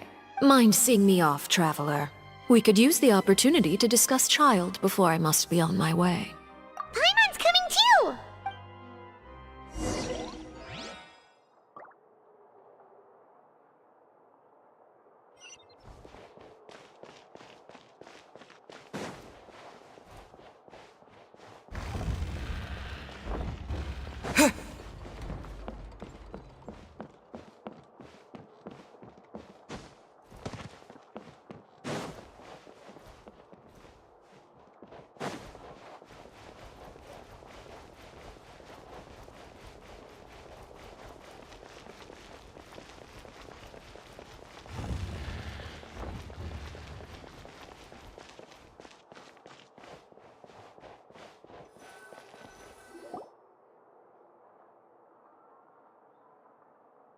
I'm glad that you were willing to come with me.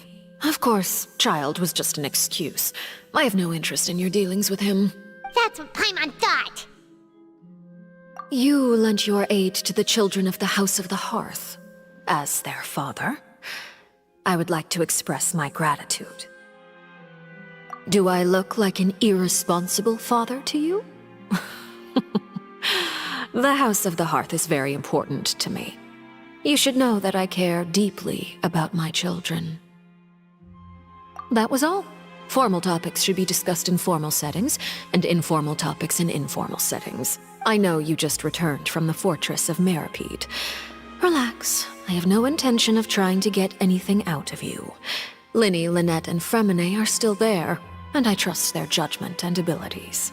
They've all been working very hard and have always done all they can to fight back against anyone who tried to stop them, especially Linny. You mean Wriothesley. He's a tricky one to deal with. It's unfortunate that Linny's so eager to prove himself that he can't learn to rely on others, including me. By the way, and you can just consider this a bit of idle gossip, but what's your impression of Farina? You are outside of our disputes, and the freest person in all of Fontaine, able to move around most easily. Allow me to share my perspective with you. And that's everything that happened during the trial. Master Child was declared guilty and immediately transported to the Fortress of Meripede. Didn't he say he was coming here on vacation? Does he not feel an ounce of shame for all the trouble he has caused? Forget it. He did give us an opportunity. I will be meeting someone shortly. Do you require help with any preparations? No need. I will take care of it myself. I need to meet with Farina, the Hydro Archon. She is at the heart of Fontaine. But what's fascinating about her is that she often seems more like a celebrity than a working Archon. Oh? Come over here, you little critter, you! You dare to run from me? Stop right this instant! My goal is just to discover the location of the Gnosis. But I didn't expect the chance to approach Farina to be handed to me on a silver platter. This is so easy, it's actually making me a bit suspicious. Anything left unguarded is usually just bait. But no one will blame someone for taking the bait. After all, from the moment it was attached to the hook, the bait is meant to be sacrificed. It's just as I guessed in the second before I struck. The Hydronosis is not currently held by the Archon. In fact, This Archon doesn't seem like a god at all. And I sense that she's under some kind of curse. Who are you? And what are you trying to do? Please don't kill me. I'm begging you, please. The fear in her pupils is genuine, so perhaps she's not bait after all. Either way, targeting her has lost all meaning. I left the scene with ease. Nobody came looking for me, and nobody could serve as a witness to my near assassination of Focalor. I suspect even Farina dares not mention this incident to anyone. Not long after, my informants confirmed what I had guessed. After returning to her quarters, Farina quietly cried alone. She was so scared that she could not sleep that night, nor could she even bring herself to eat her cake. There's no doubt that there's something wrong with her. I began to entertain the possibility that she is not the true Hydro Archon. Perhaps Iudex Neuvillette is actually the genuine article. I have to find the Gnosis.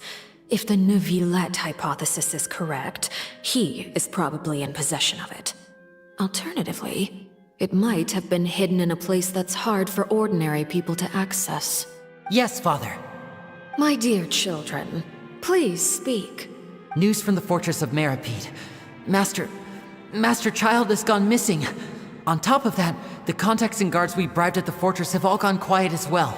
Probably the handiwork of that Ridesley. I'm afraid so.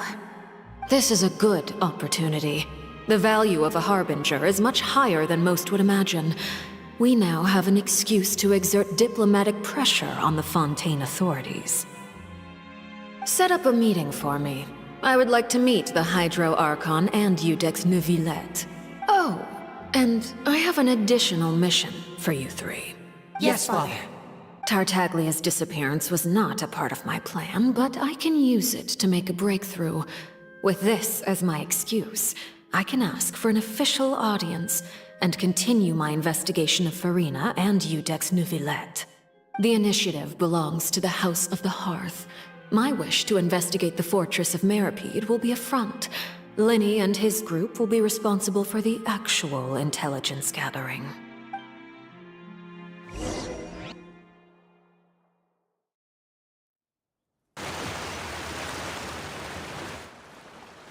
You should know the rest. Linny's group is quite close to you, so they wouldn't have hidden anything from you. You attacked the Hydro Archon? It wouldn't mean anything, even if you shouted it from the rooftops. After all, even Farina herself is still pretending that nothing of that sort ever happened. Alright then. I've now had 2 chances to enjoy tea with Farina. I have to say, the leadership of Fontaine is even more inscrutable than I had imagined. I once surmised that Iudex Neuvillette must be the Hydro Archon, but now, that doesn't seem right to me either. I am a servant of Her Majesty the Tsaritsa. Over my years of service, I've learned how a real Archon conducts and carries themselves. Whether Iudex Neuvillette or Farina, neither fits the bill. It's hard to imagine either of them as the Archon. Of course, that is all just how I feel. Gut feelings often do not require justification. It is, however, quite amusing to me that after all my years working in intelligence gathering, I've come to realize I am at a complete loss regarding the identity of the god of the land of my birth. Don't you think Fontaine is quite intriguing? A catastrophe looms, yet many secrets have yet to rise to the surface. It looks like Fontainians will have no choice but to save themselves. Ultimately, though, one must survive in order to do anything else. Should the need arise, I would be happy to cooperate with you. You don't need to commit to anything right now, of course. I have a feeling that the situation will continue to evolve, and as your name is often connected with noble deeds, I'm sure we will work together someday. He certainly returned quickly. You must want to catch up with each other, so I'll leave you to him.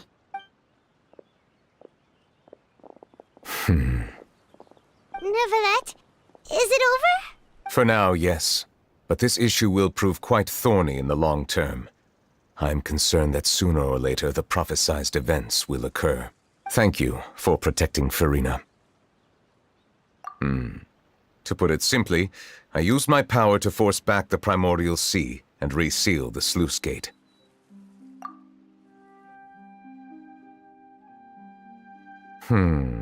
So as expected, the knave has turned up the pressure on Farina. She's trying to feel her out, though I'm still unsure as to her motives. Permission granted.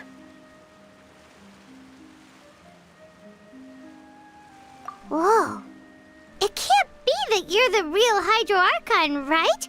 But that's just a speculation on our part, though.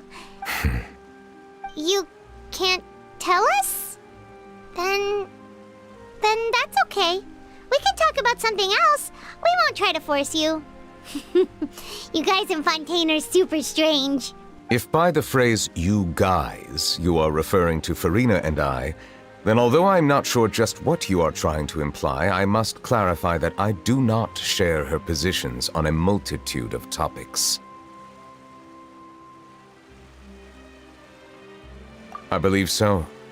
The fortress has a long and complex history. It has seen much grief and suffering. And now, another catastrophe will soon be upon us. I mourn this turn of events. Huh? Why is it raining all of a sudden?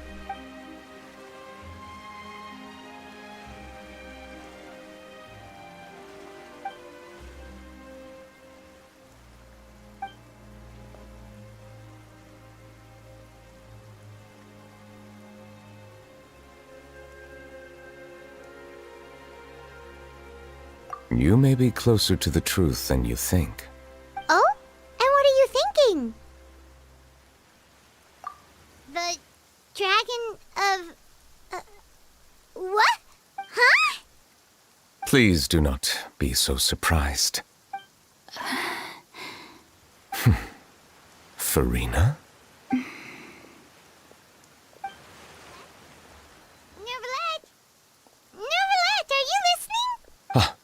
My apologies. We were just guessing randomly. We didn't guess right, did we? You're not actually the dragon sovereign of water, right? Well, if you don't want to confirm or deny... You guessed correctly. I sincerely hope you'll be able to keep this a secret for me. Right, of course. We'll definitely help you keep it a secret. There's still something Paimon wants to ask you, though. Please, go ahead. Well, if you are the dragon sovereign of water, and you were able to force back the primordial sea from the fortress, then since Fontaine's prophecy is all about seawater, couldn't you just use your power to solve the crisis? None of the currently living dragon sovereigns in the world, myself included, possess our full dragonhood. They say that when the first usurper arrived on Tivat, they seized a part of the dragon's power. Today, that stolen power is the basis of the Archon's authorities. There are 7 elemental Archons and 7 matching dragon sovereigns. The dragon sovereign of water who lived through that era perished a long time ago. As their successor, I know far less of that part of our ancient history.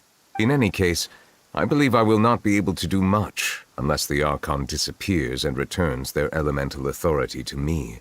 Given the status quo, however, I would recommend finding another way to deal with the prophecy. Oh, so even you can't solve it. I still have some urgent matters to attend to at my office. If you have any more questions regarding ancient history, you are welcome to discuss them with me at a later time. Please go right ahead. There's a place that Paimon wants to go too. Traveler, why don't we pay another visit to the Fortress of Meropide? Paimon is a little worried. We'll see you another time. Take care.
Now guess, what suit will this next card be? A bare teeth cat? Well, well, look who it is. Traveler, Paimon. Hello, everyone. Looks like you're recovering nicely from it, eh? Mm-hmm. Thanks to everyone's support. Oh, right. I managed to work up the courage to thank Miss Clorant in person. Whoa, how did she react? She told me that it was nothing. It was as if saving a life wasn't a big deal to her at all. She also told me not to worry about it. She didn't want to stress you out, that's all. She's right, and it's best not to dwell on it. Yeah. Okay, but check this out. We went back to the opera house and we met the knave. You met Father? Did she say anything to you? She said a few things that were, a bit hard to understand. And also that she's looking forward to working with us in the future. Her attitude towards you is even better than what we'd imagined. That's fantastic. You should believe her. She has her own way of doing things, and she'll do everything in her power to help those she considers close, which now might also include you. Mm-hmm. Father is very capable, and also trustworthy. Oh, Paimon just remembered that she thought Lenny was a bit too proud as well. She said that you should learn how to rely on others sometimes. Got it. That does sound like something that Father would say. Hey! Are you going to stay here for the next few days? Looks like it, yeah. Excellent. I will host a tea party. For real? Then Paimon wants another serving of cake. Another implies that you were already served some delicious cake while you were up there. How lovely. Well, next time, you're going to have tea and snacks with us.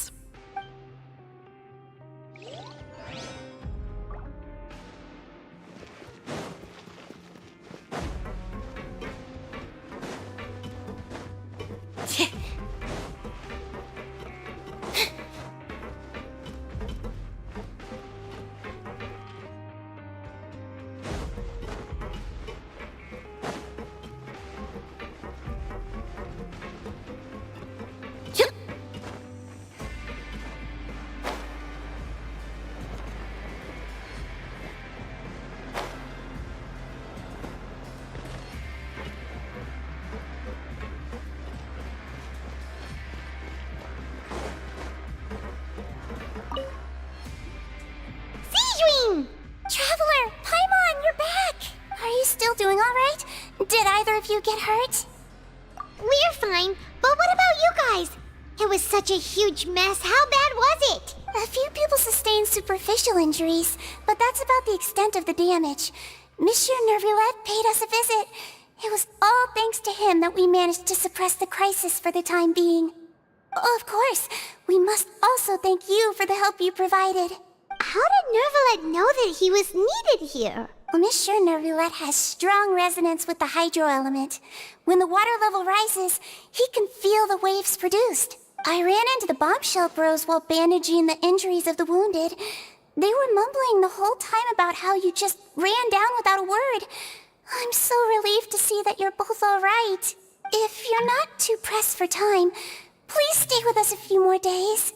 Just let me know if you get a craving for any particular dish, so I can have Mr. Walsey get your meals prepared.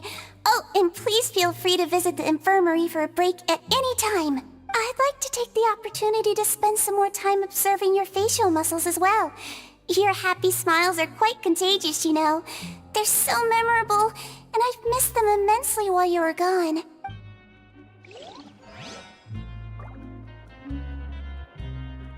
Grab yourself a welfare meal.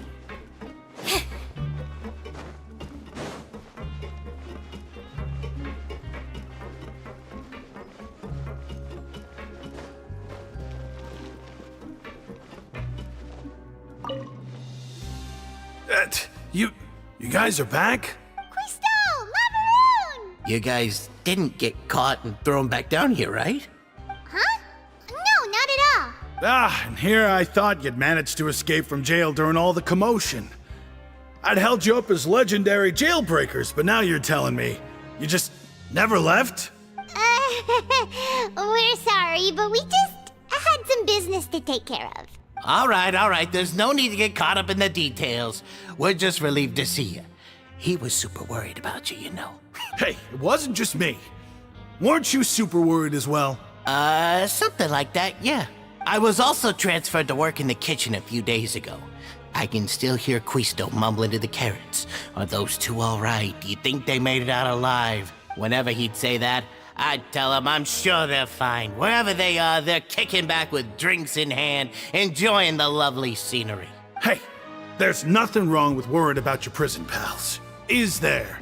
I mean, considering how they always love listening to all my gossip. These two. They sure are a lot warmer and friendlier than when Paimon first met them. Oh, well, if you say so. I'll be watching you to make sure you finish every last bite.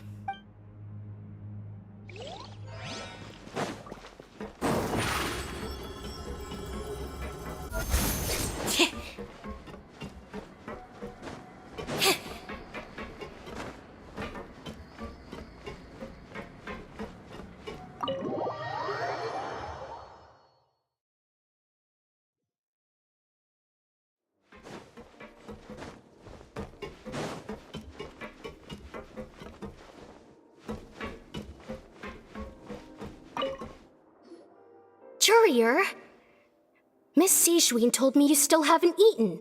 Yeah, I was working on something, so I forgot. That's no excuse for... Huh? It's you two. Courier, Lurvine, we're back! Hello there. It's been quite the mess here recently. How have you been? And you? Are you still taking the secret passageway from the infirmary to work on the ship? Yep. That is still top secret, though. So don't say a word to anyone. It can be a bit annoying when there are lots of people in the infirmary, but I still prefer taking that route over the one from the Duke's office. I mean, the infirmary does make it easier for you to slack off. Oh yeah? Then why are you also here so much? You two really are just using your jobs as a cover for your relationship, aren't you? Not at all!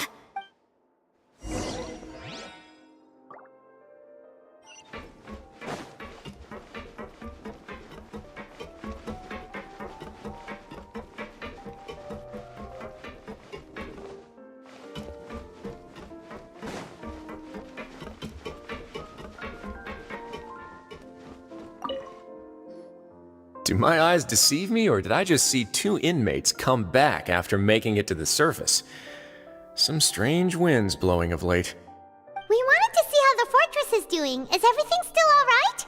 We're fine, for the most part. Neuvillette came down and took care of the worst of it. If that's the case, why don't you just ask him to stay here? Oh, yeah, what a brilliant plan. Let's go convince the Eudex himself to exchange the Courts of Fontaine for a puddle of water in the middle of nowhere. He came here in a hurry and left without even stopping for a cup of tea. He did remember to take Miss Sijween's gift with him, though. He sure sounds super busy. Miss Cloran has left as well. She also took her gift from Miss Sijween. Were the gifts milkshakes? Neuvillette got the milkshake. Cloran received lipstick instead. Those aren't even remotely alike. Well, it's Neuvillette's own fault for making Sijween worried about his health by working so much. But besides that, our head nurse is still pretty fond of picking out beauty products for the ladies. Oh, and I have some gifts here for you as well. Are these from Sijween too? Nope, they're from yours truly. You've already wrapped up your work at the fortress, so you can return to the surface at any time. You haven't yet served your full prison term, however, so you may continue to use your cell until your term is up. For real? Then we could stay here for a really long time? You may access the cafeteria for free. Hooray! Just remember to come complete your paperwork once it's time for your release.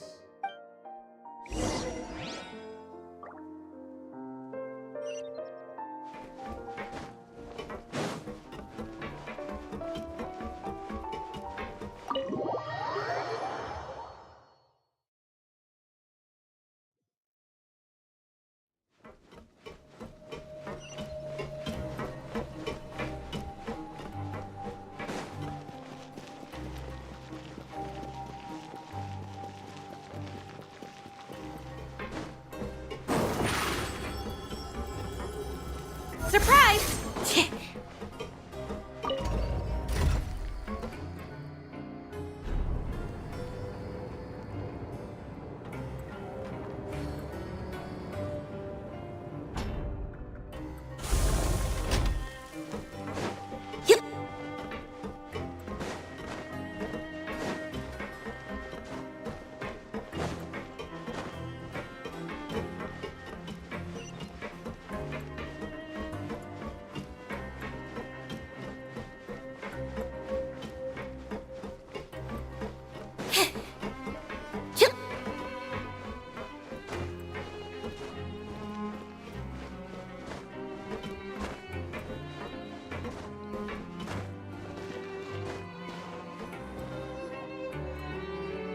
We're back in our cell again. We're no longer prisoners, though, so it really doesn't feel the same. Being free sure feels pretty special now. Huh? How did you know? Hey, that's not true! All right. Okay, Paimon just wanted to say that we really are an amazing duo after all. It's like we've now gone to so many places together and become friends with so many people. We've never stopped traveling or stopped meeting new friends. There are so many bad things in the world, and we're just two people, but we've still been solving problems no matter where we go. Isn't that pretty cool? You're counting Paimon today? Aren't you the only adventurer here? Then let's ask Catherine to give Paimon an adventurer handbook as well. Paimon will also be an adventurer from today forward. Just the thoughts making Paimon giddy. Paimon's gonna crash, so you sleep soon too. The last time we fell asleep here, we woke up to a whole mess outside our cell. The primordial seawater nearly rose up. That was so scary. We should be safe now, right? Alright then, good night to you, traveler.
Yoo-hoo!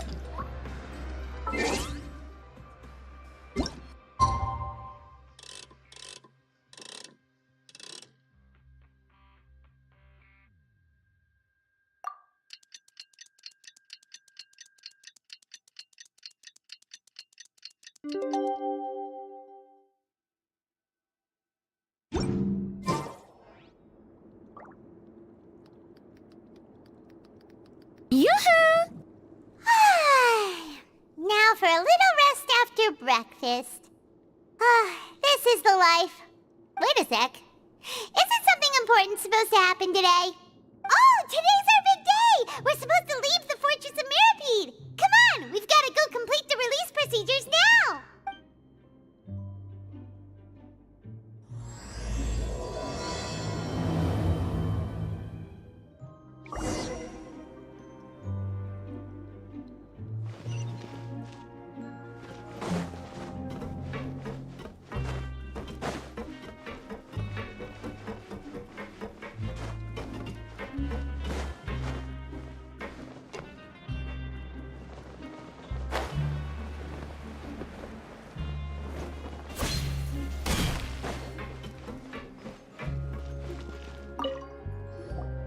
Please, sign here.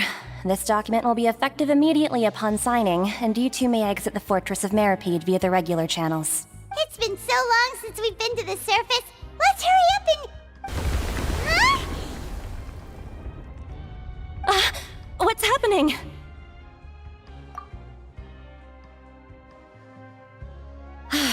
I'm fine, thanks. But I wonder what that tremor was just now. Let's go ask the Duke.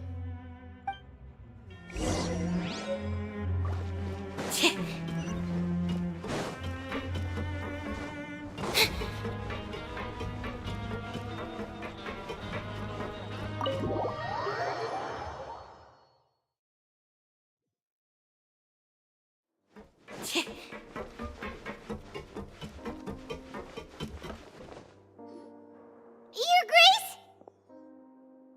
Ah, good to see you two. Is there something you wish to see me about? Yeah, what was with that earthquake just now? Ah, that.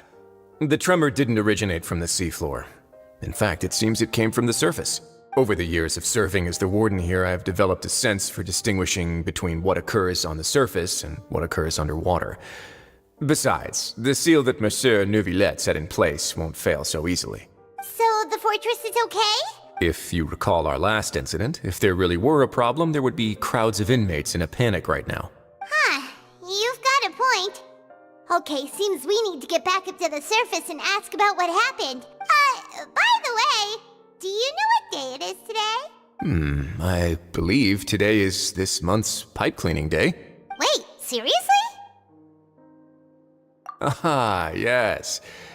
Have you completed your release papers? Yep. It's you two. Are you leaving now? That's right! Today is our last day in prison! But now that Paimon says that, it doesn't feel like we were confined here. It's actually been pretty nice.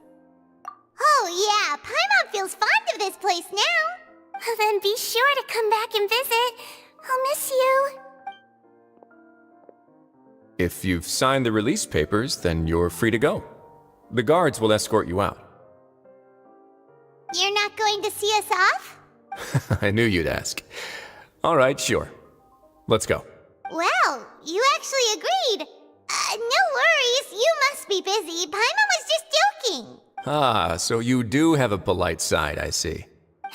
After being down here for so long, I imagine you must feel like you're lacking companionship. Shall I come along too? Yeah, don't worry, we'll come back to see you. Paimon really likes the cafeteria here. The chefs sure do know how to make good grub. I hope you won't be here as convicts the next time I see you. We'll do our best to stay out of trouble. Well, it seems our work in the Fortress of Meripede is finished. That's the end of another chapter in our journey. And since Neuvillette was the one who asked us to come here, we should probably go report to him now. Next up, the Palais Mermonia. You're going to see Monsieur Neuvillette? Please pass on our kind regards. I'm sure just your regards will do, no? I believe it would be the polite thing to do. You're right. I've heard the Palais has been terribly busy these days. Tell him that I hope he hasn't been overwhelmed by the recent string of troubles.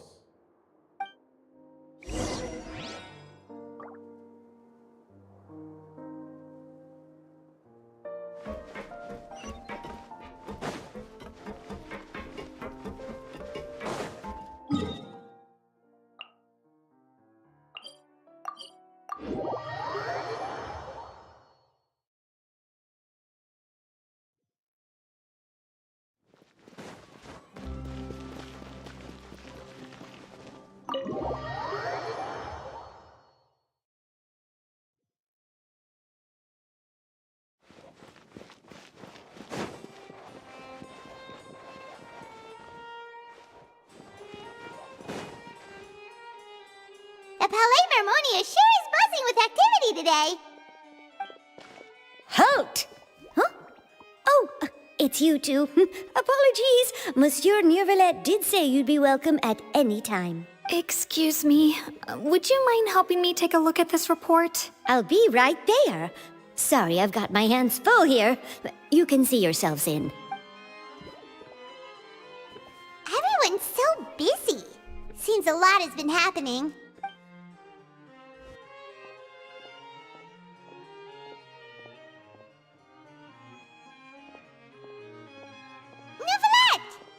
Hello. You've come at the right time, but you'll have to wait for just a moment, as there are some urgent matters I must tend to first. In the meantime, please, have a seat. If you'd like to have something to drink, let the Melusine outside know. That's all right. We just ate. Very well, then. Let's take a break over there while we wait for him to finish his work.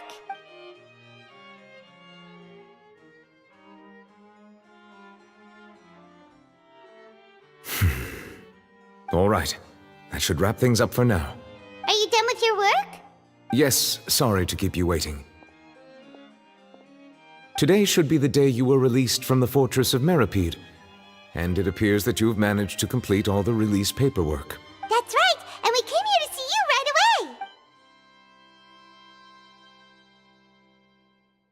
away. A massive whale. Do you have any Judging from your description, that cannot have occurred in any ordinary waters, but rather something like the primordial sea. A whale of that size and shape cannot usually be found in the waters of Tevat. Therefore, we can only assume that Child is presently immersed in primordial seawater. Immersed in primordial seawater? But how? And is he okay? Most people wouldn't be capable of entering in the first place. I'm not completely sure how he could have gotten there myself.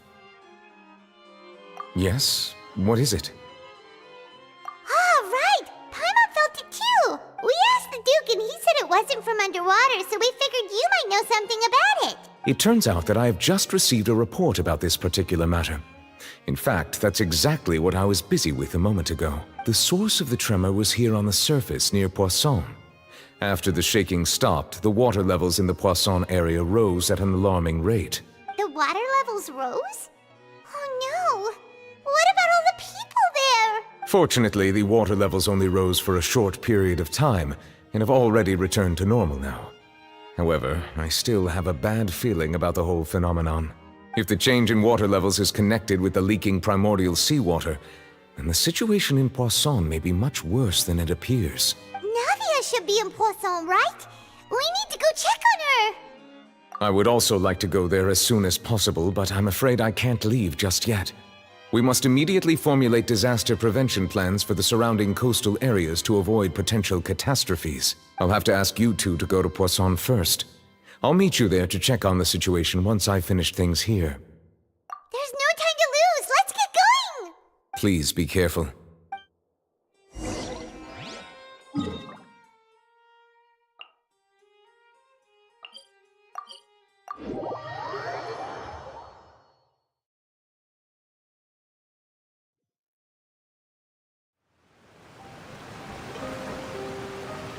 Oh no! What happened here?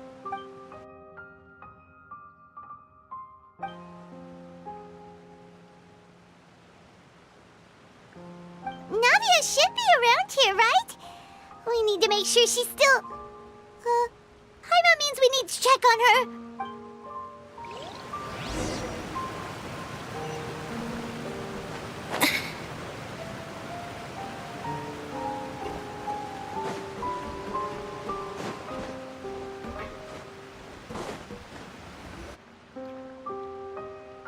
We haven't seen a single soul all the way here. Oh, this is getting scary. What will I ever do now? Look, there's someone on the roof over there. Just stay put! We're coming up! Watch your balance! All right, just hurry!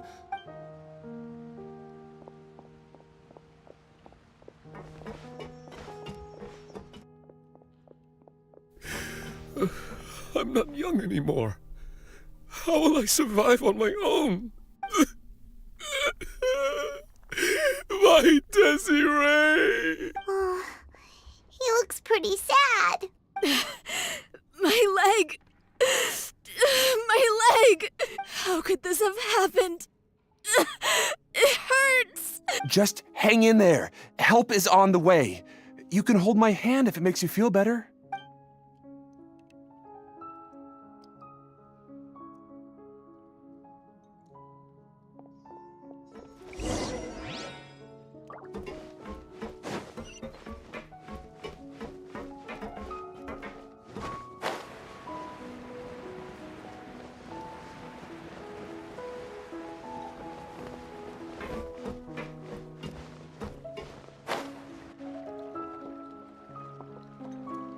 Oh, it's Navia. She's over there. Hey, Navia, are you okay?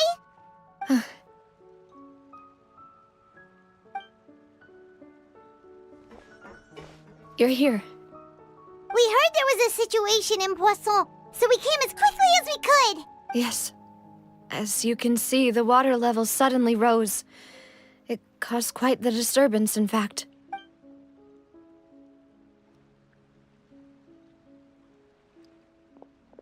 Demoiselle! There was a wounded resident next to a building southeast of here. We've already transported him to safety, but we've run out of medical supplies. He's wounded? How badly? He fell, so it's probably a broken leg. He's pretty shaken up. When the water level rose, he desperately climbed up to the roof. Once the water receded and he saw the ground, he became terrified and eventually... He jumped down then. Find the leader of Squad 1 and tell him to take the wounded resident to see a doctor. He should know where to go. Understood. I'll take over his search and rescue mission in the meantime. All right, you'll be in charge. I'm sorry. Where were we? The situation in Poisson? Right. Allow me to explain. A little earlier, we suddenly heard a loud noise. At first, everyone thought that something might have exploded on an aquabus. But before we knew it, water started pouring out from everywhere. The rushing water seemed a little odd, almost like the unique color of primordial seawater.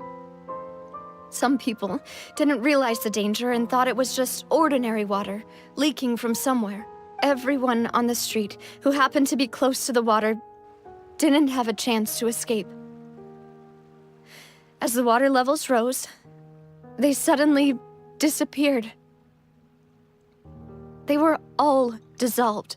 Those who realized what was happening started to flee in a panic, desperately trying to get to higher ground. Many were injured in the stampede, and some people fell from significant heights. The Spina di Rosula initiated rescue operations as quickly as possible, but there have been a lot of casualties. Fortunately, the water began to recede after some time, and the chaos came to an end. The water that flooded the area contained primordial seawater, so the lower levels of Poisson are still hazardous. To ensure everyone's safety, I've asked the people there to leave as soon as possible. No one knows if this could happen again. All we can do for now is try our best to help evacuate the residents. We still haven't completed the head count, but we'll have some numbers soon. How awful. And all of this just came out of nowhere. It was quite frightening indeed. I only wish that everything that just happened was a bad dream. Is there any way we can help, Navia?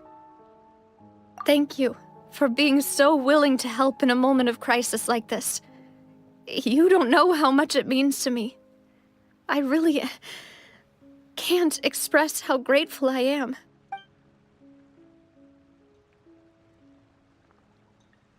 Don't say that, Navia. That's what friends are for. Demoiselle! We've got a situation here! I'll be right there. Sorry, I need to go for now. And off she goes. Seems it might be a while before she can take a break.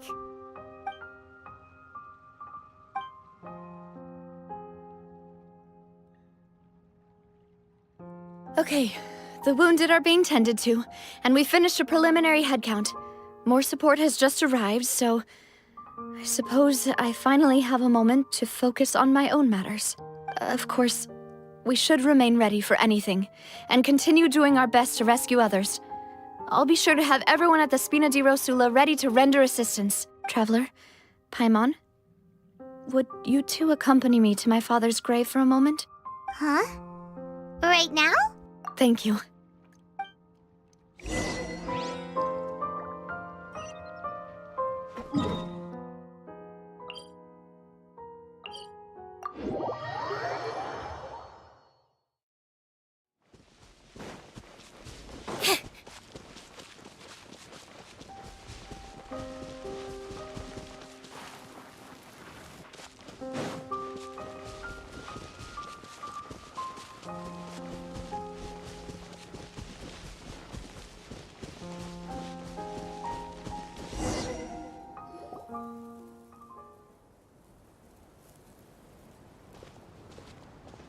Not a lot of people here, huh?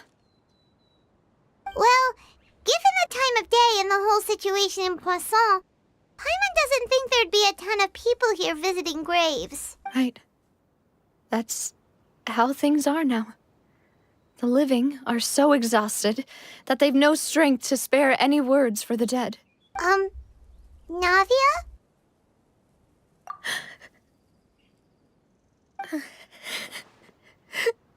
Navia, what's wrong?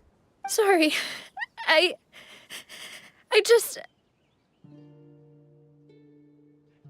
Malus and Silver. They won't ever come back here again. What should I do, Papa? Huh? What happened to them? Everyone agreed on the rescue plan, but still, I was the one who initiated it. They were helping evacuate the residents, but they couldn't leave in time. And they were caught in the seawater.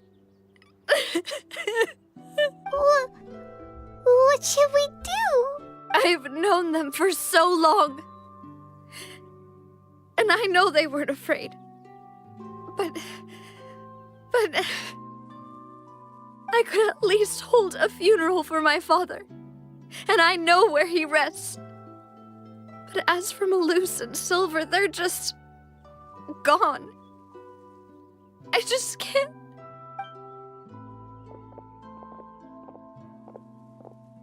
Everything looks so clean after it rains. Even the gravestones.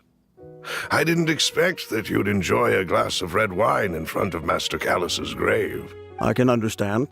Besides, the scenery here isn't half bad. See, it's not just me. I always want to bring something when I visit Papa. Perhaps we might even have a picnic. He wouldn't be angry, would he? How could Master ever be upset with you, Demoiselle? Yet the cemetery is the home of those who have passed, is it not? Everyone ends up here sooner or later, no matter who you are. Buying yourself a plot in advance, are you? No need yet. But when I do, I hope you'll let me be buried beside Master Callus, Demoiselle. Hey, stop joking around. I'm quite serious. That way, it'll save us both the trip to see each other whenever you visit your father's grave. That makes sense. In that case, could I be buried on his other side?